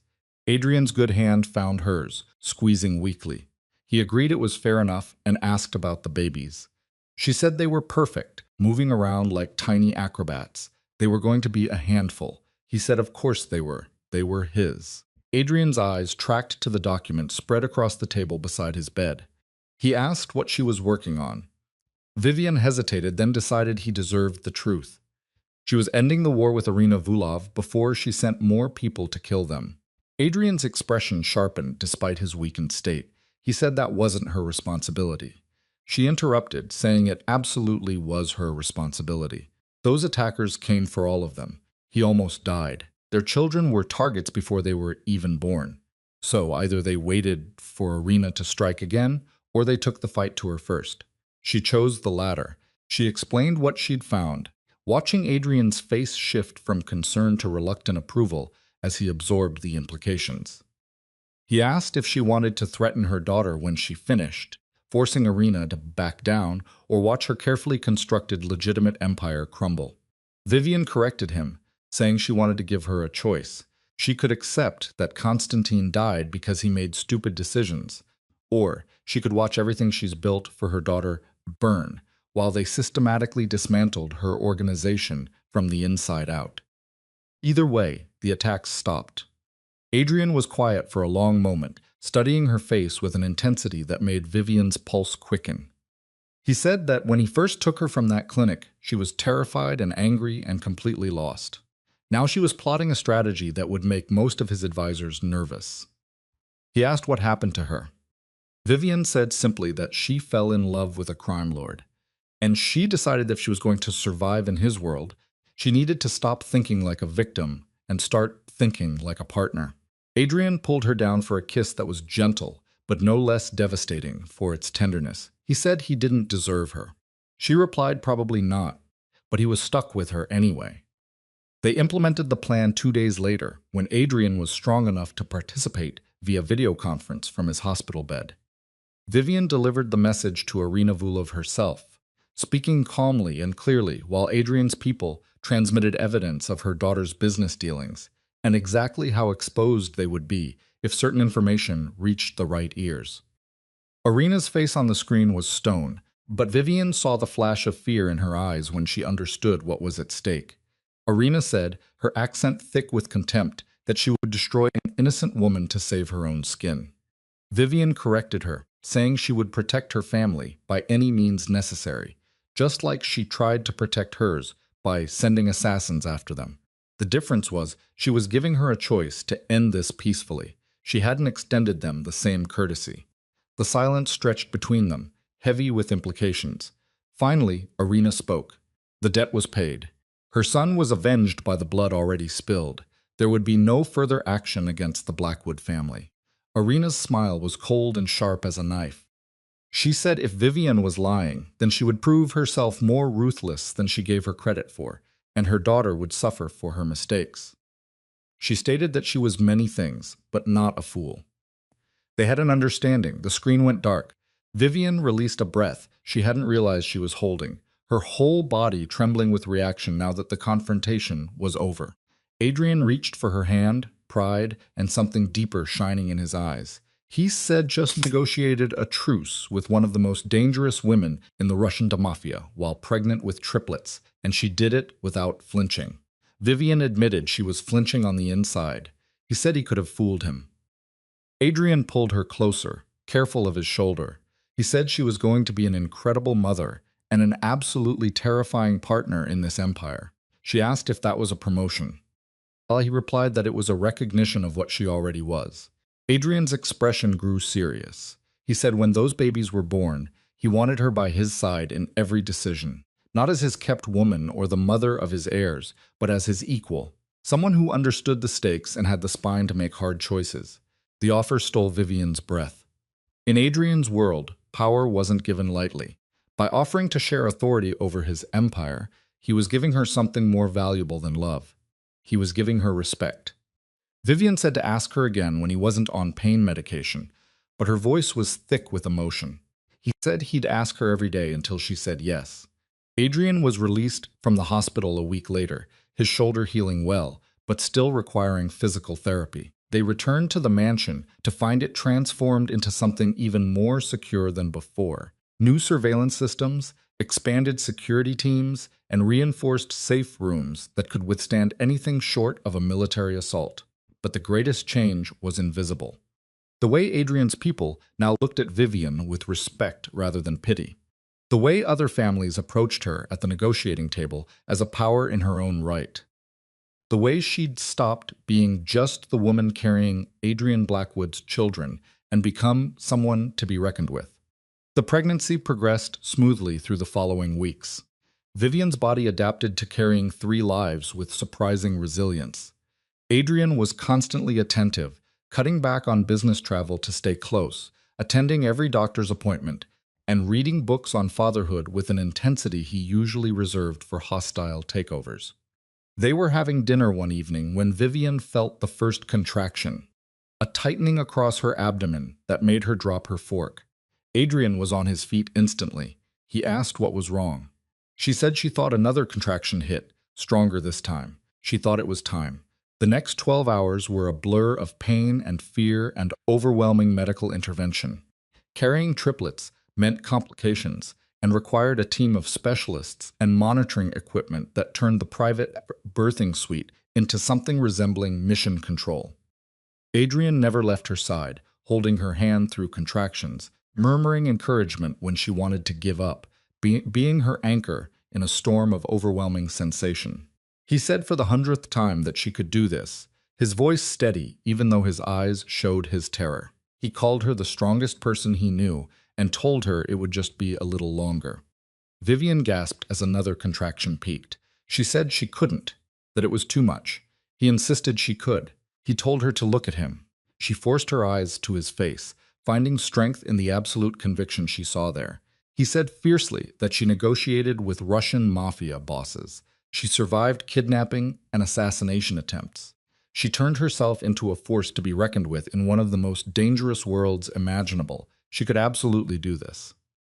The delivery doctor appeared between her legs, his voice calm and professional. He told Vivian he needed her to push now, a big push. It was time to meet her first baby. Vivian bore down with everything she had. Adrian's hand gripped hers so tight it should have hurt, but instead felt like the only thing keeping her tethered to earth. The pressure was enormous, impossible. Surely her body couldn't. And then a cry split the air, tiny and furious and absolutely perfect. The doctor announced it was a boy, placing the squirming infant on Vivian's chest for a brief moment before whisking him away to be checked and cleaned. Vivian barely had time to process the overwhelming rush of love before another contraction hit. She asked if it was already time again. The doctor said with a slight smile that babies don't wait for anyone. He asked if she was ready for number 2. The second baby, another boy, arrived 10 minutes later with the same furious cry as his brother. And 15 minutes after that, their sister made her entrance into the world, smaller than her brothers, but with lungs that suggested she'd have no trouble making herself heard. When it was finally over, when all three babies had been checked and declared healthy and were wrapped in blankets, being held by nurses, Vivian lay back against the pillows, feeling utterly destroyed and completely triumphant. Adrian kissed her forehead, her cheeks, her lips, his eyes bright with unshed tears. He said she was incredible, and they were incredible. He didn't have words for what he was feeling right now. Vivian, exhausted but needing to hear it, told him to try anyway. He said he was grateful, terrified, overwhelmed, and more in love with her than he knew it was possible to be. Adrian's voice cracked slightly. He said she gave him a family, something worth protecting that wasn't built on violence and fear. She gave him hope. The nurses brought the babies over, helping Vivian position them for their first feeding. 2 boys and a girl, each one perfect and impossible. Adrian sat beside her on the bed, one arm carefully around her shoulders, his free hand gently touching each tiny head with a reverence that made Vivian's heart ache. She asked softly what they should name them. They had discussed names before, but never quite decided. Now, looking at 3 actual faces instead of abstract possibilities, Vivian found herself at a loss. Adrian was quiet for a moment, studying each baby in turn. He finally said James, indicating the firstborn. It was after his grandfather, the only family member who ever showed him kindness before he died. His finger moved to the second boy, and Lucas, because it meant light, something he didn't have much of before her. He looked at their daughter, the smallest of the 3, but somehow already the most determined looking. He said the choice was hers. He'd pick the boys. She could pick their daughter. But Vivian studied the tiny face, seeing traces of herself mixed with Adrian's features in a combination that stole her breath. She decided on Grace because despite everything they went through, somehow they found grace in the chaos. Adrian repeated the name, testing it. He said it was perfect. They were all perfect. But even as they sat there in their bubble of new parent joy, Vivian caught the tension in Adrian's shoulders, saw how his eyes kept tracking to the door, as if expecting threats. She said quietly that his mother was still out there, knowing he'd understand. She'd never come back after that first visit. Adrian's expression hardened slightly. He knew. Marcus had people watching her, but she'd been quiet. Too quiet, like she was waiting for something. Vivian asked what for. He wished he knew. The answer came 3 days later, when they were preparing to take the babies home from the hospital. Vivian was in the bathroom getting dressed when she heard raised voices from the main room. She emerged to find Adrian in a tense standoff with someone. Vivian couldn't see past his protective stance. Then Catherine's voice cut through, sweet and poisonous. She said surely he'd let a grandmother meet her grandchildren, that she'd come all this way. Adrian's hand was inside his jacket where Vivian knew he kept a weapon. He told her she had 30 seconds to leave before he had security remove her. Catherine told him not to be dramatic, that she just wanted to see the babies. She insisted they were her blood as much as his. Adrian's voice was ice. He says she gave up any claim to family 30 years ago. Those children had a grandmother who cared about them. Vivian's mother might be dead, but her memory mattered more than Catherine's living presence ever will. Catherine's laugh was brittle. How noble. But she wasn't there to argue parental rights. She was there to make him an offer. He wasn't interested. She insisted he would be. Catherine finally came into view, moving around Adrian to look at where Vivian stood holding Grace while James and Lucas slept in their bassinets. Her expression softened into something might have been genuine emotion. She said they were beautiful and that Vivian did well. Vivian said quietly for her to get away from them, her arms tightening around her daughter. Catherine said she wasn't a threat to them. In fact, she was there to ensure their safety.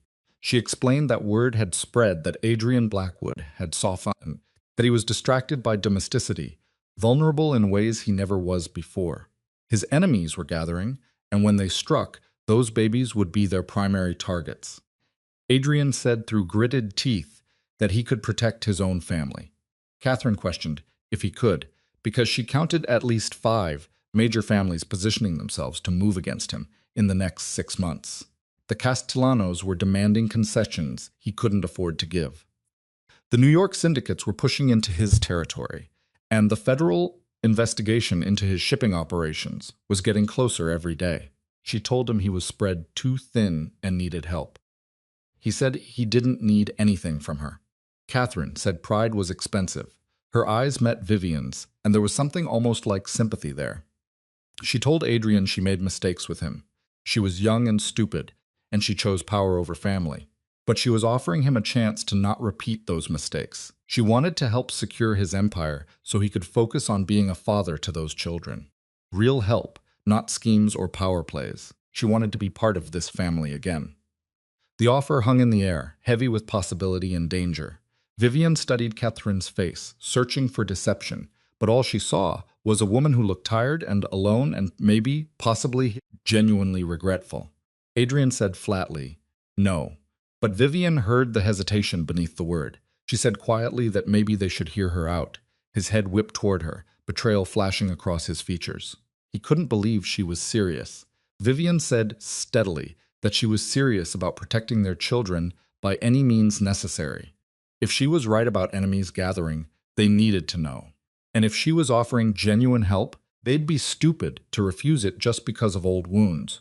She interrupted, saying that she abandoned him, and that was unforgivable. But their children deserved every possible advantage, every layer of protection. His pride wasn't worth their safety. The words hit Adrian like physical blows. He stared at Vivian for a long moment, something crumbling in his expression before turning back to Catherine. He harshly gave her one chance. If she proved herself useful, she'd get supervised access to the children.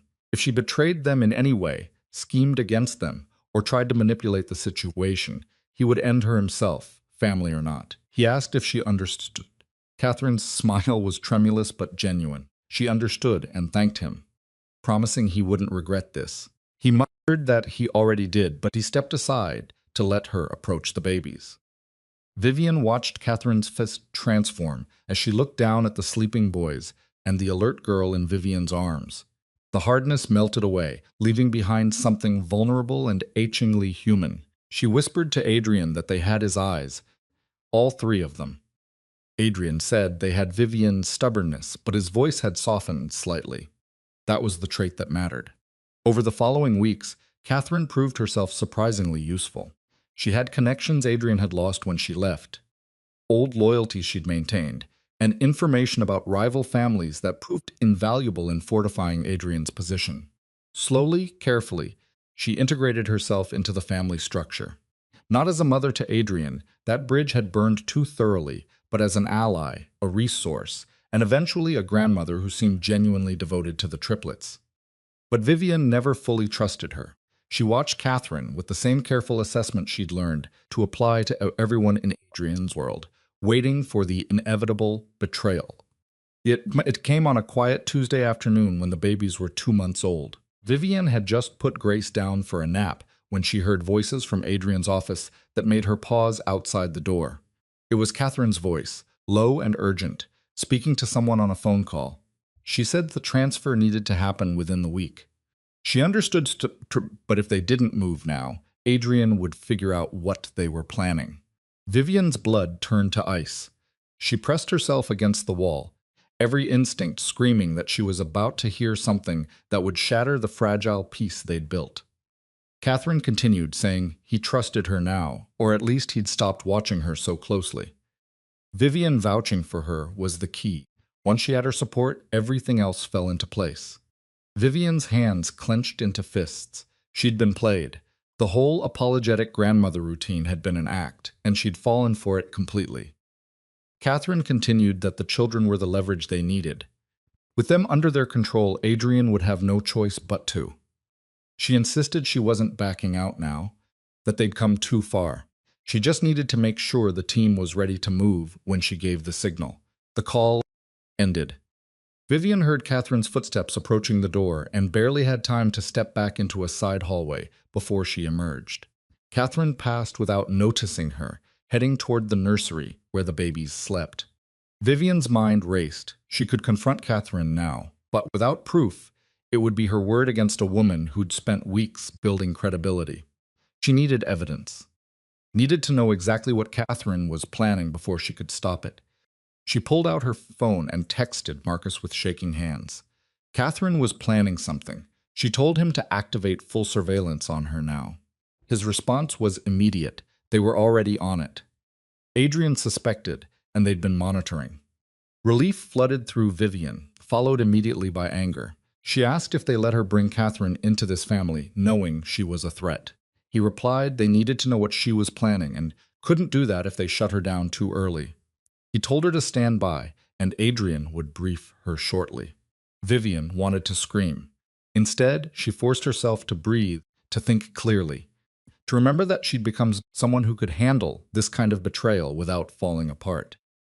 She found Adrian in his office 10 minutes later, Marcus beside him reviewing surveillance footage on multiple screens. Vivian demanded to know how long he'd known. Adrian turned, and the guilt in his expression was answer enough. He said since the second week.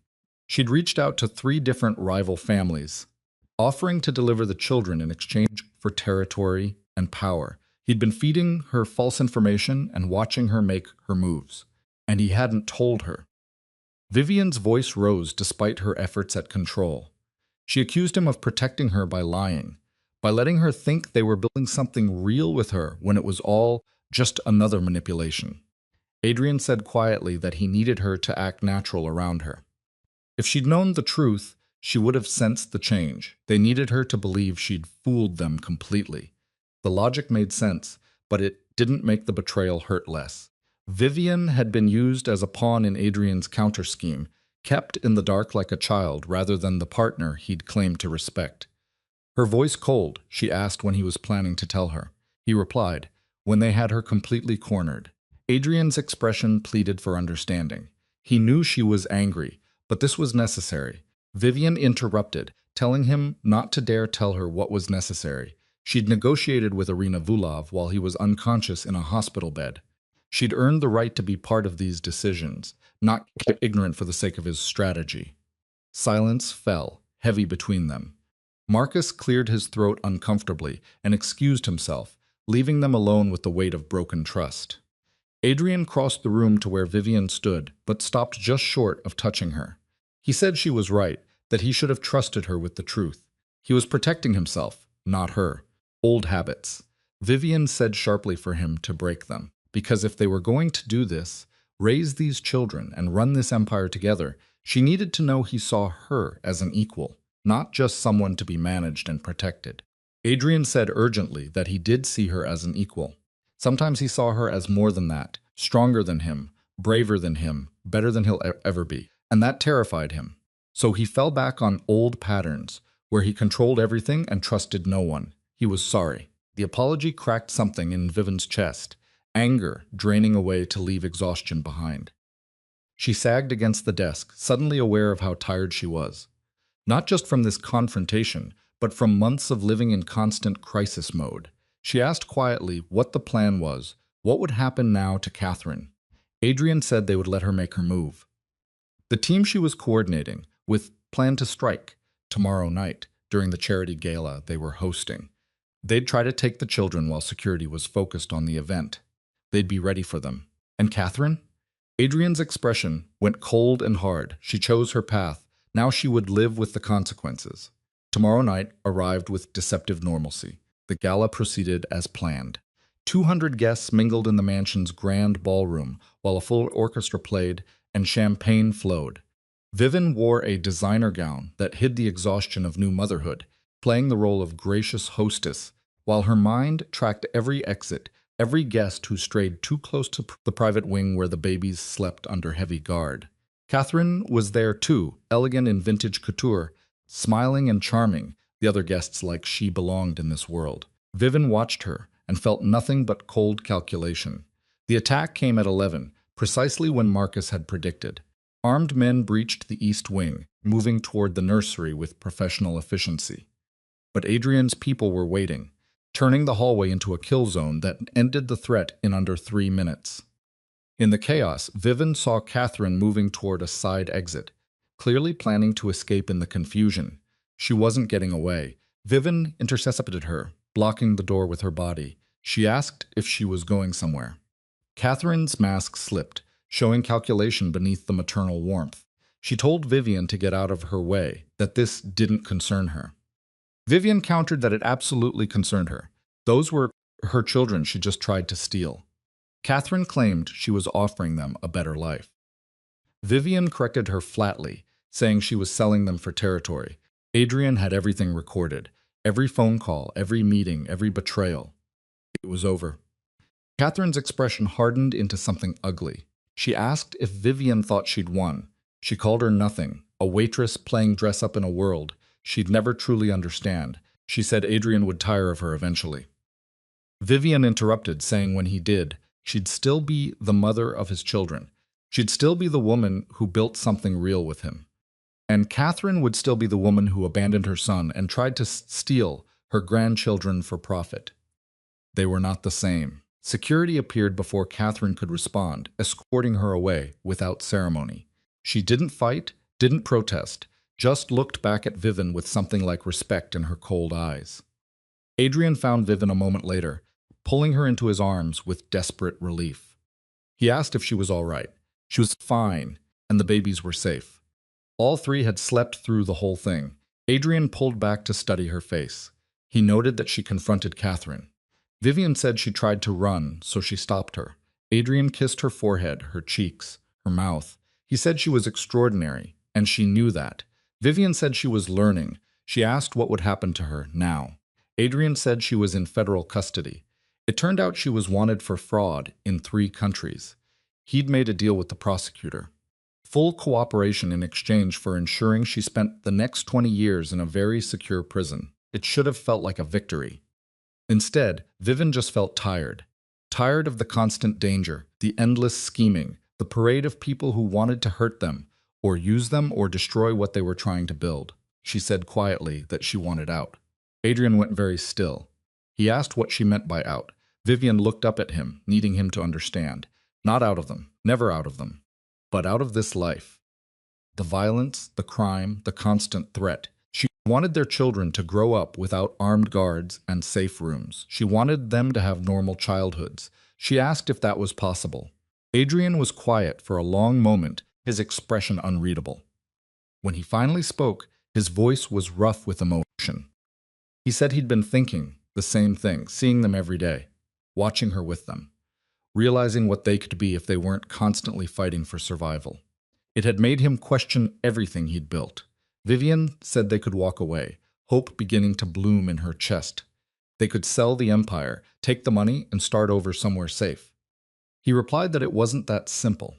Men like him didn't get clean exits. Vivian gripped his lapels, fierce and certain. She told him to make it simple.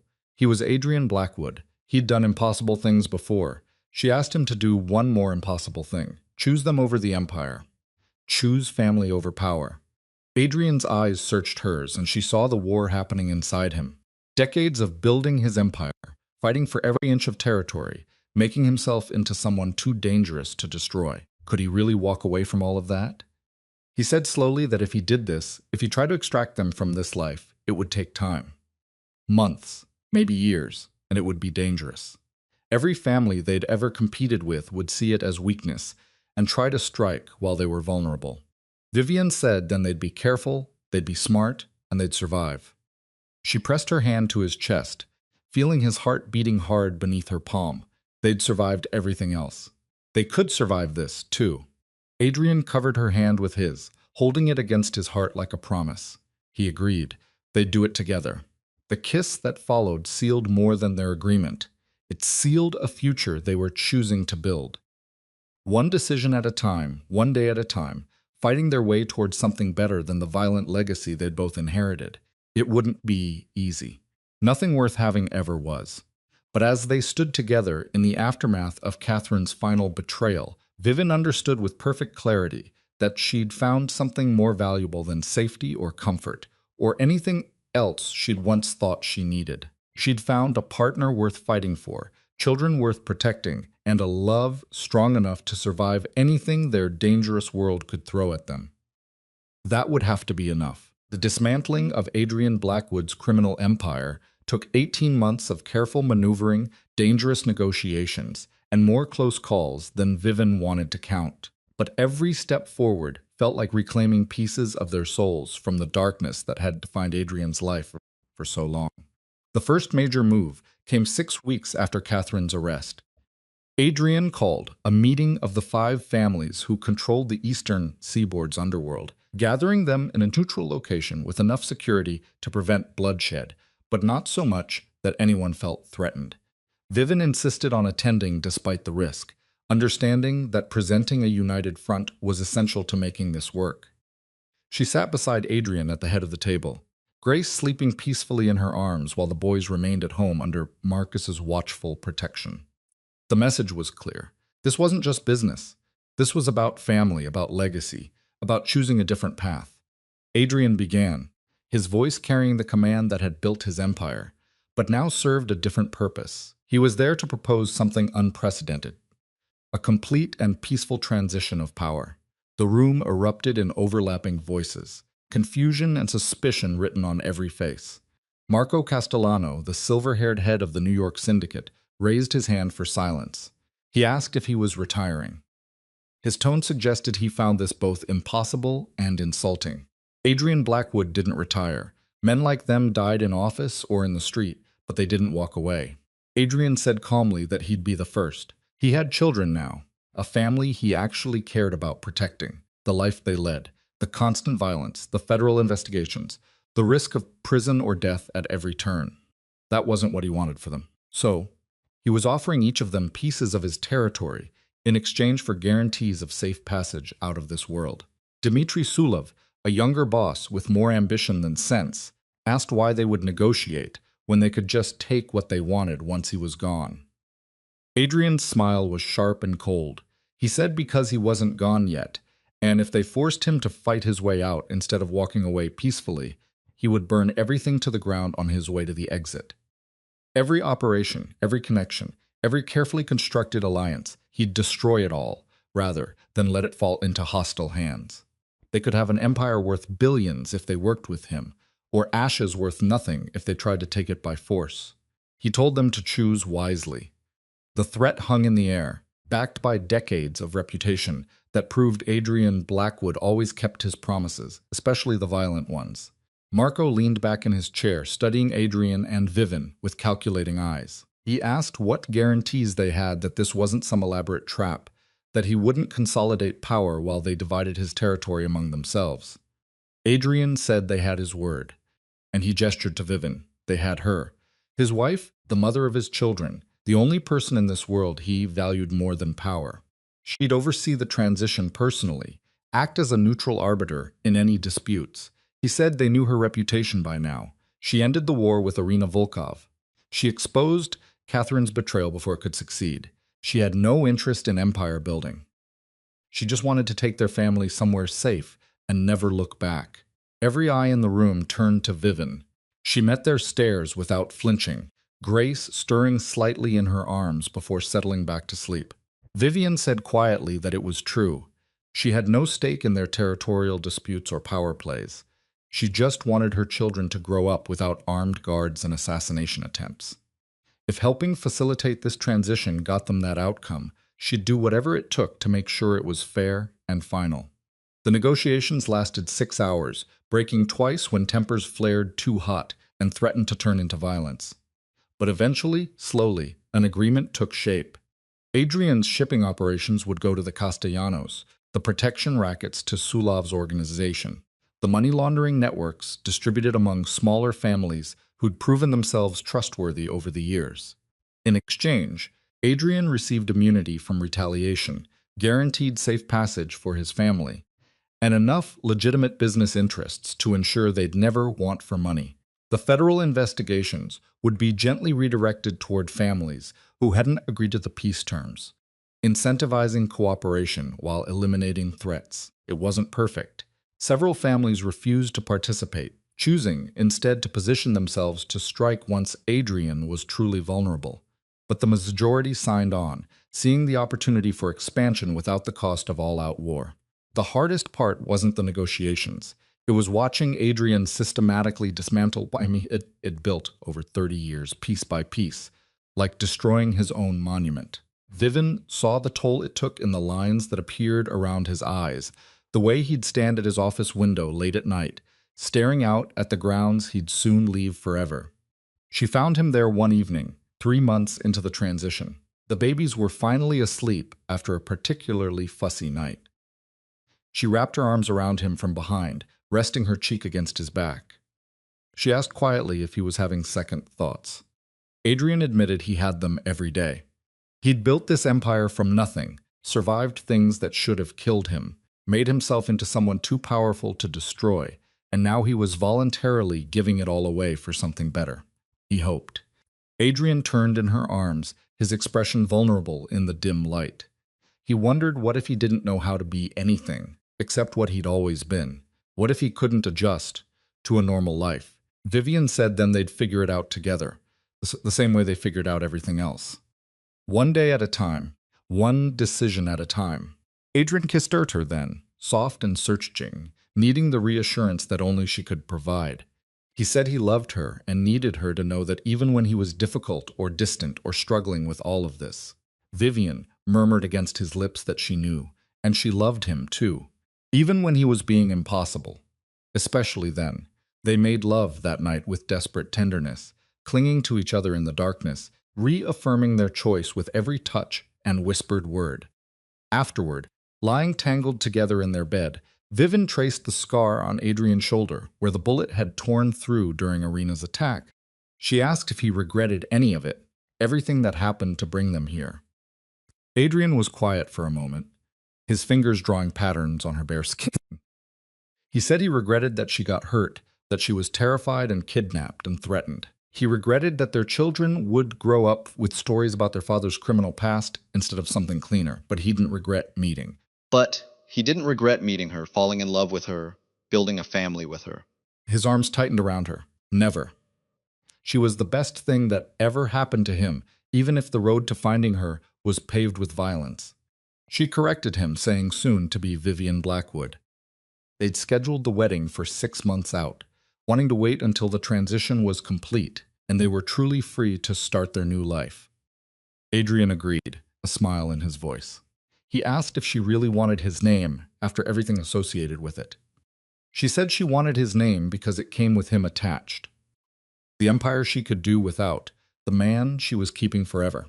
The crisis that threatened to derail everything came on a cold morning in early March when the babies were 10 months old.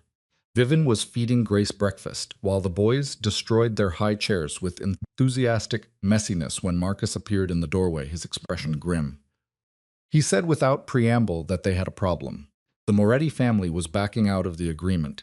They'd allied with 3 smaller operations, and they were positioning to take not just Adrian's remaining territory, but everything the other families had negotiated for as well. Vivian's blood ran cold.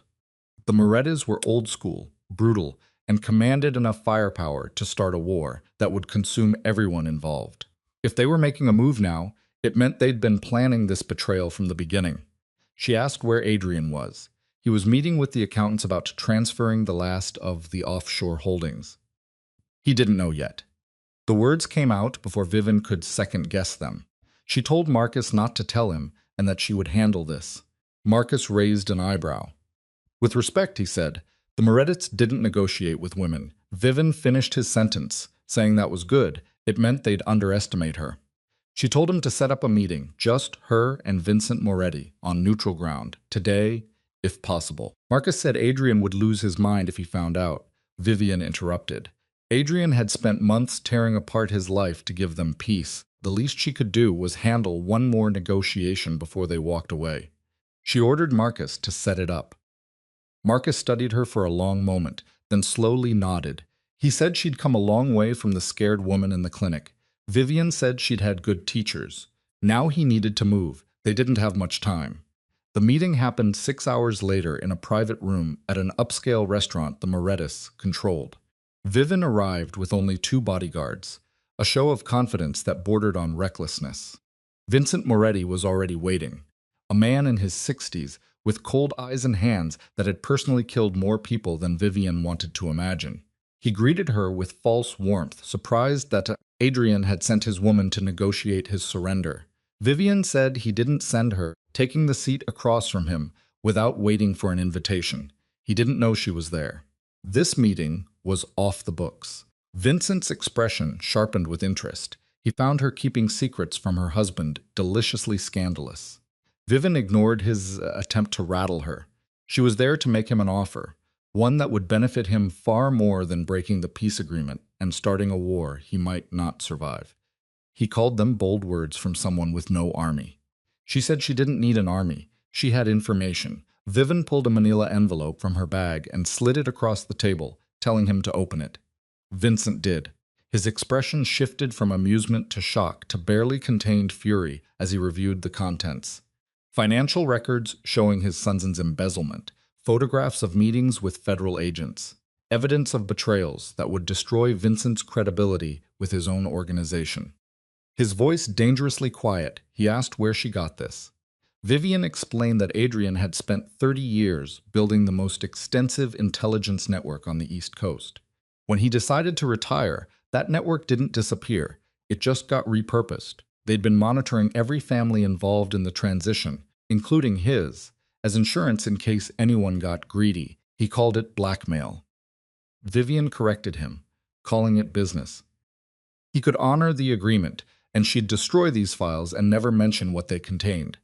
Or he could break the agreement, and she'd send copies to everyone who mattered in his organization and watch it tear itself apart from the inside.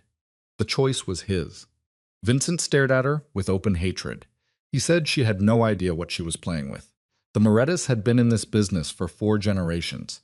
Vivian countered that Adrian Blackwood dominated this business for 30 years with nothing but intelligence and ruthlessness. She'd learned from the best. She leaned forward. She told him what was going to happen. He was going to happen. He was going to honor the peace agreement. He was going to call off whatever alliance he'd been building, and he was going to spread the word that anyone who came after the Blackwood family once they'd retired would answer, not just to Adrian, but to every family who wanted this transition to succeed peacefully. Because, make no mistake, if he started this war, everyone would lose. The federal heat would be unbearable, territories would be contested for years, and the profit margins everyone had been enjoying would evaporate overnight. She asked if his pride was really worth that much destruction. The silence stretched between them, thick with tension and barely contained violence. Finally, Vincent shoved the envelope back across the table. He said, with something almost like respect in his voice, that she was more like him than anyone realized. He agreed. The agreement stood. But if she ever threatened him or his family again... Vivian interrupted. She wouldn't need to worry about that. In 6 months, they'd be gone, and he'd never hear from them again. That was the whole point of this exercise. She stood to leave, then paused. She added one more thing. Her children's safety was the only thing she cared about more than her own life. If anything happened to them, if someone took a shot, planted a bomb, or even made a credible threat, she would hunt down everyone responsible in their entire bloodline. Adrian taught her that mercy was a weakness in this world. She chose to be weak only as long as he chose to be smart. She told him to remember that. Vivian walked out without waiting for a response, her heart hammering so hard she thought it might burst through her chest. She made it to the car before her hand started shaking, the reaction setting in now that the adrenaline was fading. Marcus, who'd been waiting by the vehicle, took one look at her face and handed her a bottle of water. He asked if she was okay. She said she just threatened a man who's killed people for looking at him wrong. No, she was not okay. Vivian drank deeply, trying to calm her racing pulse. But the meeting went well. Marcus said Adrian was going to kill him for letting her do this. Vivian took another drink, then met Marcus's eyes. Adrian was going to thank him for preventing a war. She asked if he really thought she couldn't handle it. Marcus said with a slight smile that he knew exactly how she'd handle it. That's why he set up the meeting.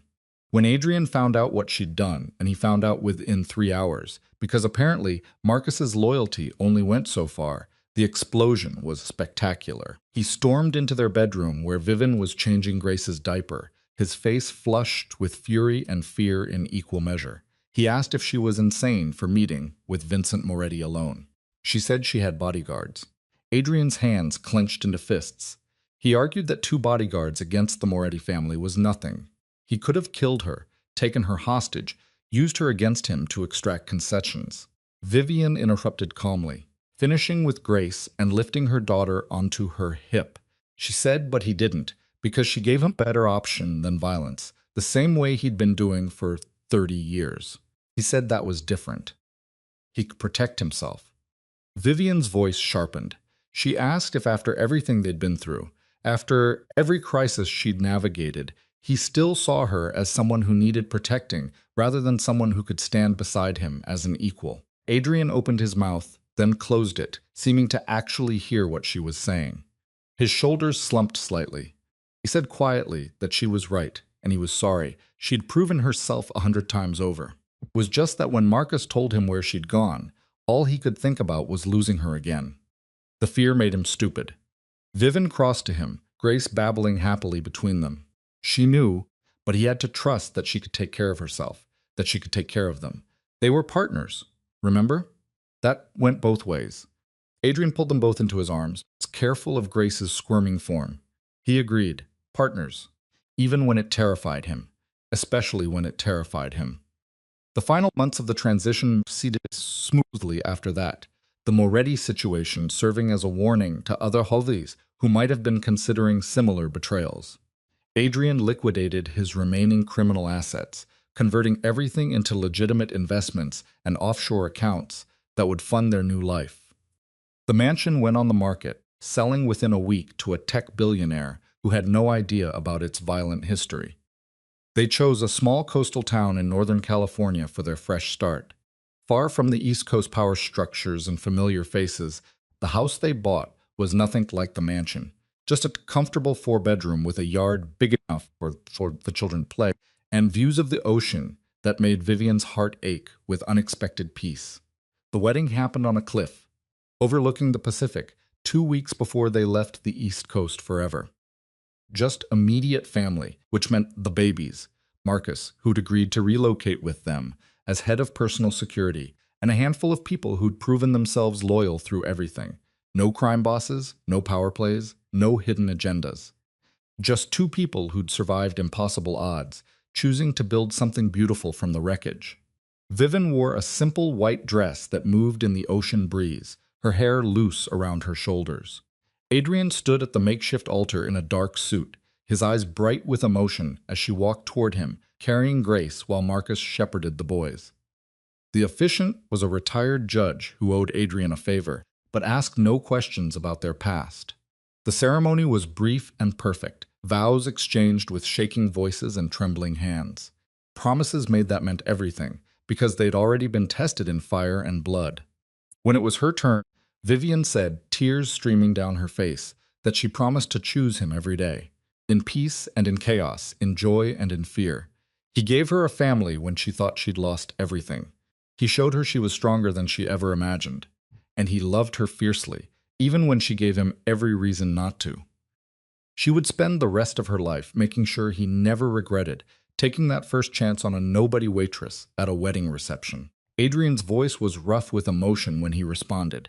He promised to be the man she deserved, not the man he was forced to become. To put family before power, love before legacy. She saw humanity in him when everyone else just saw a monster. She gave him hope for a future he never thought possible. And she stood beside him as an equal, even when he forgot to treat her like one. He would spend the rest of his life proving that choosing her was the best decision he ever made. The kiss when they were pronounced married was gentle and devastating, weighted with everything they'd survived, and everything they were choosing to become. Grace clapped her tiny hands between them, delighted by the attention, while the boys made grabby motions toward the cake that had been set up nearby. The reception was small and perfect, held in the backyard of their soon-to-be former mansion with string lights and music that had nothing to do with power or danger. Vivian danced with Adrian as the sun set, her head on his shoulder, feeling more at peace than she'd ever felt in her life. She asked softly if he had any regrets. Adrian murmured against her hair that his only regret was that it took so long to figure out what actually mattered. But they were here now, and that's what counted. The move to California happened 3 days later. They drove across the country in a convoy of SUVs, loaded with belongings and children, taking the long route to avoid major cities, stopping at roadside diners and cheap motels like a normal family on a normal road trip. The babies loved it. fascinated by the changing landscapes outside the windows, while Vivian and Adrian slowly learned to breathe without constantly watching for threats. Their new home felt surreal at first. Quiet mornings without armed security patrols, afternoons spent at parks without scanning for assassins, evenings cooking dinner together, while the babies played on the kitchen floor. Adrian struggled the most with the adjustment, used to constant crisis and strategic planning, finding himself adrift without an empire to command. But slowly, carefully, he learned to be just a father and husband instead of a feared crime lord. He took James and Lucas to their first swimming lessons, patient and encouraging even when they cried and clung to him in fear of the water. He walked Grace around the neighborhood in her stroller, pointing out birds and flowers with the same intensity he'd once devoted to territorial disputes. He made Vivian breakfast in bed on lazy Sunday mornings, learning to express love through small gestures instead of grand protective ones. Vivian watched him transform and fell in love with him all over again. This version of Adrian who smiled more easily, who didn't flinch at unexpected sounds, who could hold his children without constantly calculating threat assessments. She transformed too, finding purpose in ways she'd never expected. She started a foundation that helped women escape dangerous situations, domestic violence, human trafficking, and crushing debt, giving them the resources and support to rebuild their lives. It was funded by Adrian's legitimate businesses, but run entirely by Vivian, pouring her experience of surviving impossible odds into helping others do the same. The first woman she helped was a single mother with 2 kids, drowning in medical debt and working 3 jobs to stay afloat. Vivian saw herself in that exhausted face, not remembered the desperation that had driven her to a clinic to end a pregnancy she couldn't afford. She gave the woman enough money to pay off the debt, connected her with job training programs, and set up a trust fund for the children's education. The woman asked, tears streaming down her face as she stared at the check that represented more money than she'd see in 5 years of work, why she was doing this.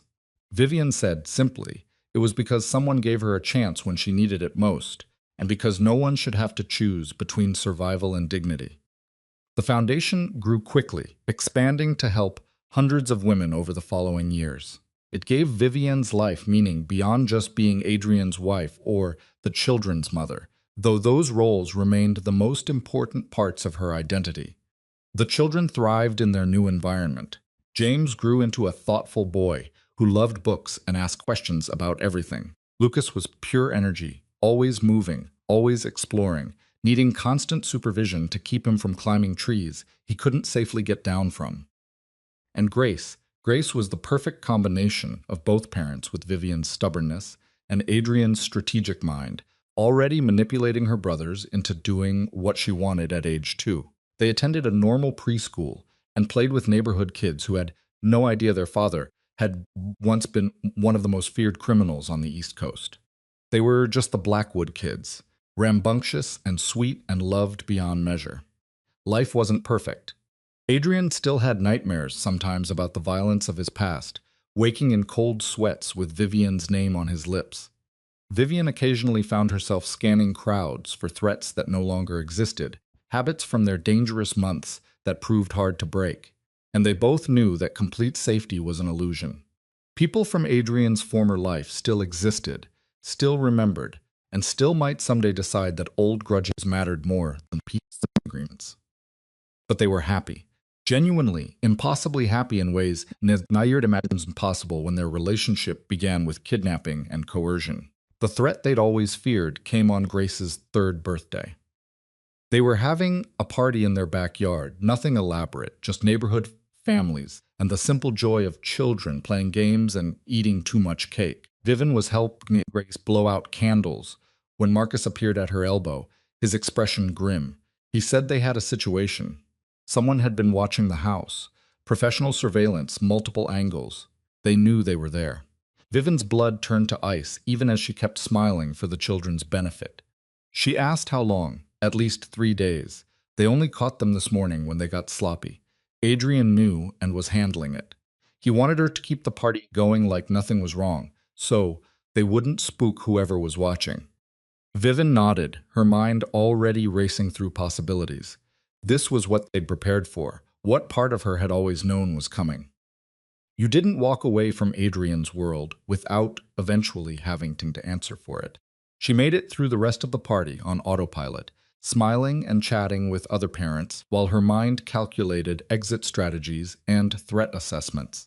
When the last guest finally left, she found Adrian in his office, surrounded by surveillance photos and grim-faced security personnel.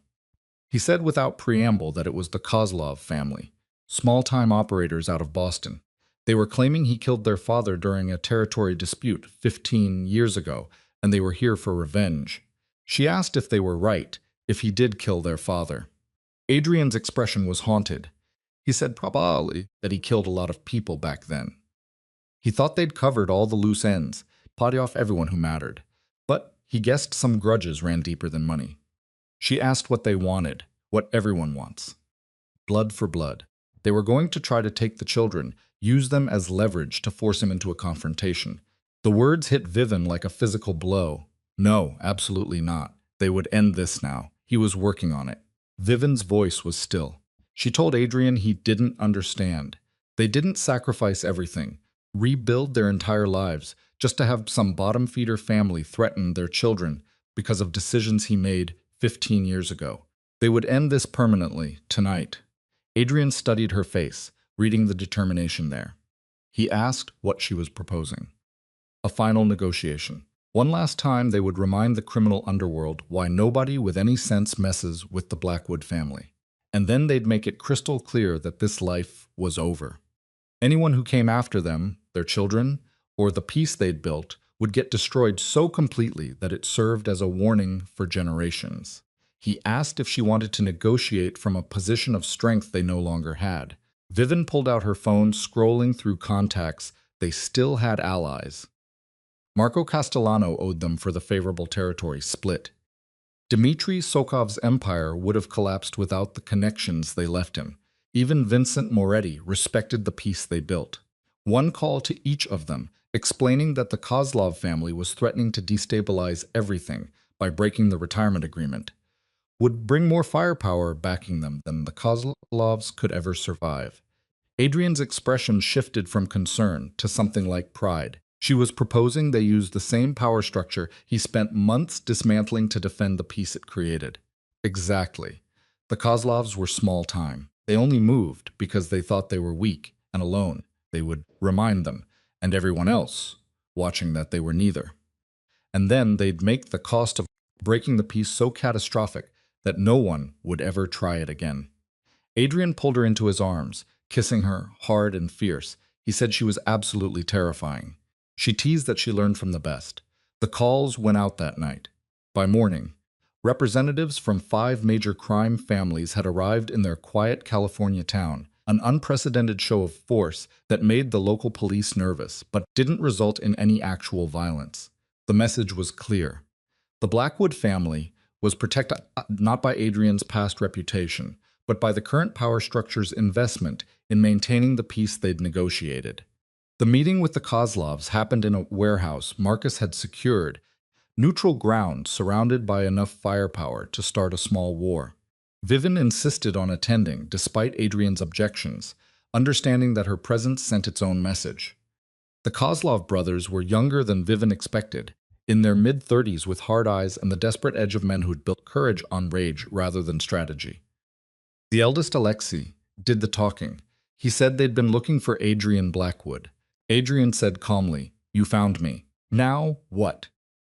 Now he would pay for what he did to their father. Blood for blood, like the old ways. Vivian said before Adrian could respond that the old ways were dead. They were living in a new world now, one where grudges from 15 years ago didn't justify threatening innocent children. Alexei's gaze flickered to her with contempt. He said this didn't concern her. She replied that she was his wife, the mother of those children he was planning to kidnap. It absolutely concerned her. Vivian stepped forward, putting herself between Adrian and the Kozlov brothers. She told them what was going to happen. They were going to walk away from this vendetta. They were going to return to Boston, build their organization without ever mentioning the Blackwood name again. And in exchange, they wouldn't activate the kill orders they'd already distributed to every family represented in this room. Alexi's laugh was nervous. He said she was bluffing. Vivian gestured to the family representatives standing around the warehouse perimeter. She asked Marco what his instructions were if the Kozlovs refused to see reason. Marco Castigliano stepped forward, his expression grave. He was to eliminate the entire Kozlov organization within 72 hours, leaving no one alive who might continue the vendetta. Vivian continued, asking Dmitri. Sulov confirmed the same orders. The peace agreement included provisions for dealing with families who threatened it. The Kozlovs activated those provisions when they came after the Blackwoods. Alexei's face had gone pale, finally understanding the magnitude of what they'd stumbled into. He said they just wanted justice. Adrian interrupted, saying they wanted revenge. There was a difference. Justice would be accepting that their father made choices that got him killed in a world where violence is currency. Revenge was threatening his children because they were too small to hurt him directly. They chose revenge. Now they had to deal with the consequences. Vivian added, unless they chose differently, right here, right now. They could walk away, build their business, and live their lives. They'd never think about them again. But if they persisted, if they made one more move toward them or their family, every person in this room would make it their mission to erase the Kozlov name from existence. No second chances, no negotiations, just complete and total destruction. The silence that followed was absolute. Vivian watched the calculation happen in Alexei's eyes, pride warring with survival instinct, rage struggling against the cold reality of being outmatched and outmaneuvered. Finally, he nodded. They would leave. Adrian said with finality that he wouldn't come back to that life. That part of his life was over. This meeting was the last time he'd activate those old connections. After this, they were just a normal family living a quiet life. He gave his word. Adrian said coldly that if his word meant nothing, then they'd have plenty of company in whatever revenge fantasy they were nurturing. Because half the families here would love an excuse to eliminate competitors. He was the only thing stopping them from using their threat as justification. He told them to walk away while they still could. The Kozlovs left without further argument, disappearing back to Boston, and according to Marcus's later reports, never speaking the Blackwood name again. The message had been received loud and clear. The retired crime lord and his family were off limits, protected by the very power structure they'd helped establish. But Vivian knew this couldn't happen again. They'd been lucky this time, but luck eventually ran out. She told Adrian that night, after the children were asleep, that they needed insurance, something that guaranteed no one ever tried this again. He asked what she had in mind. Vivian pulled out a laptop, opening files she'd been compiling for months. For every family they negotiated with during the transition, she kept records. Not blackmail material like with the Morettis, just detailed documentation of the agreements, the territories transferred, the promises made, a complete accounting of how the current power structure came to exist. And she was going to publish it. Not everywhere, just in places where it mattered. Encrypted files sent to federal investigators with instructions to open them only if something happened to their family. The same files sent to rival organizations who'd love to know exactly how their competitors gained power. Everyone stayed peaceful because everyone had something to lose if the peace broke. Adrian stared at her.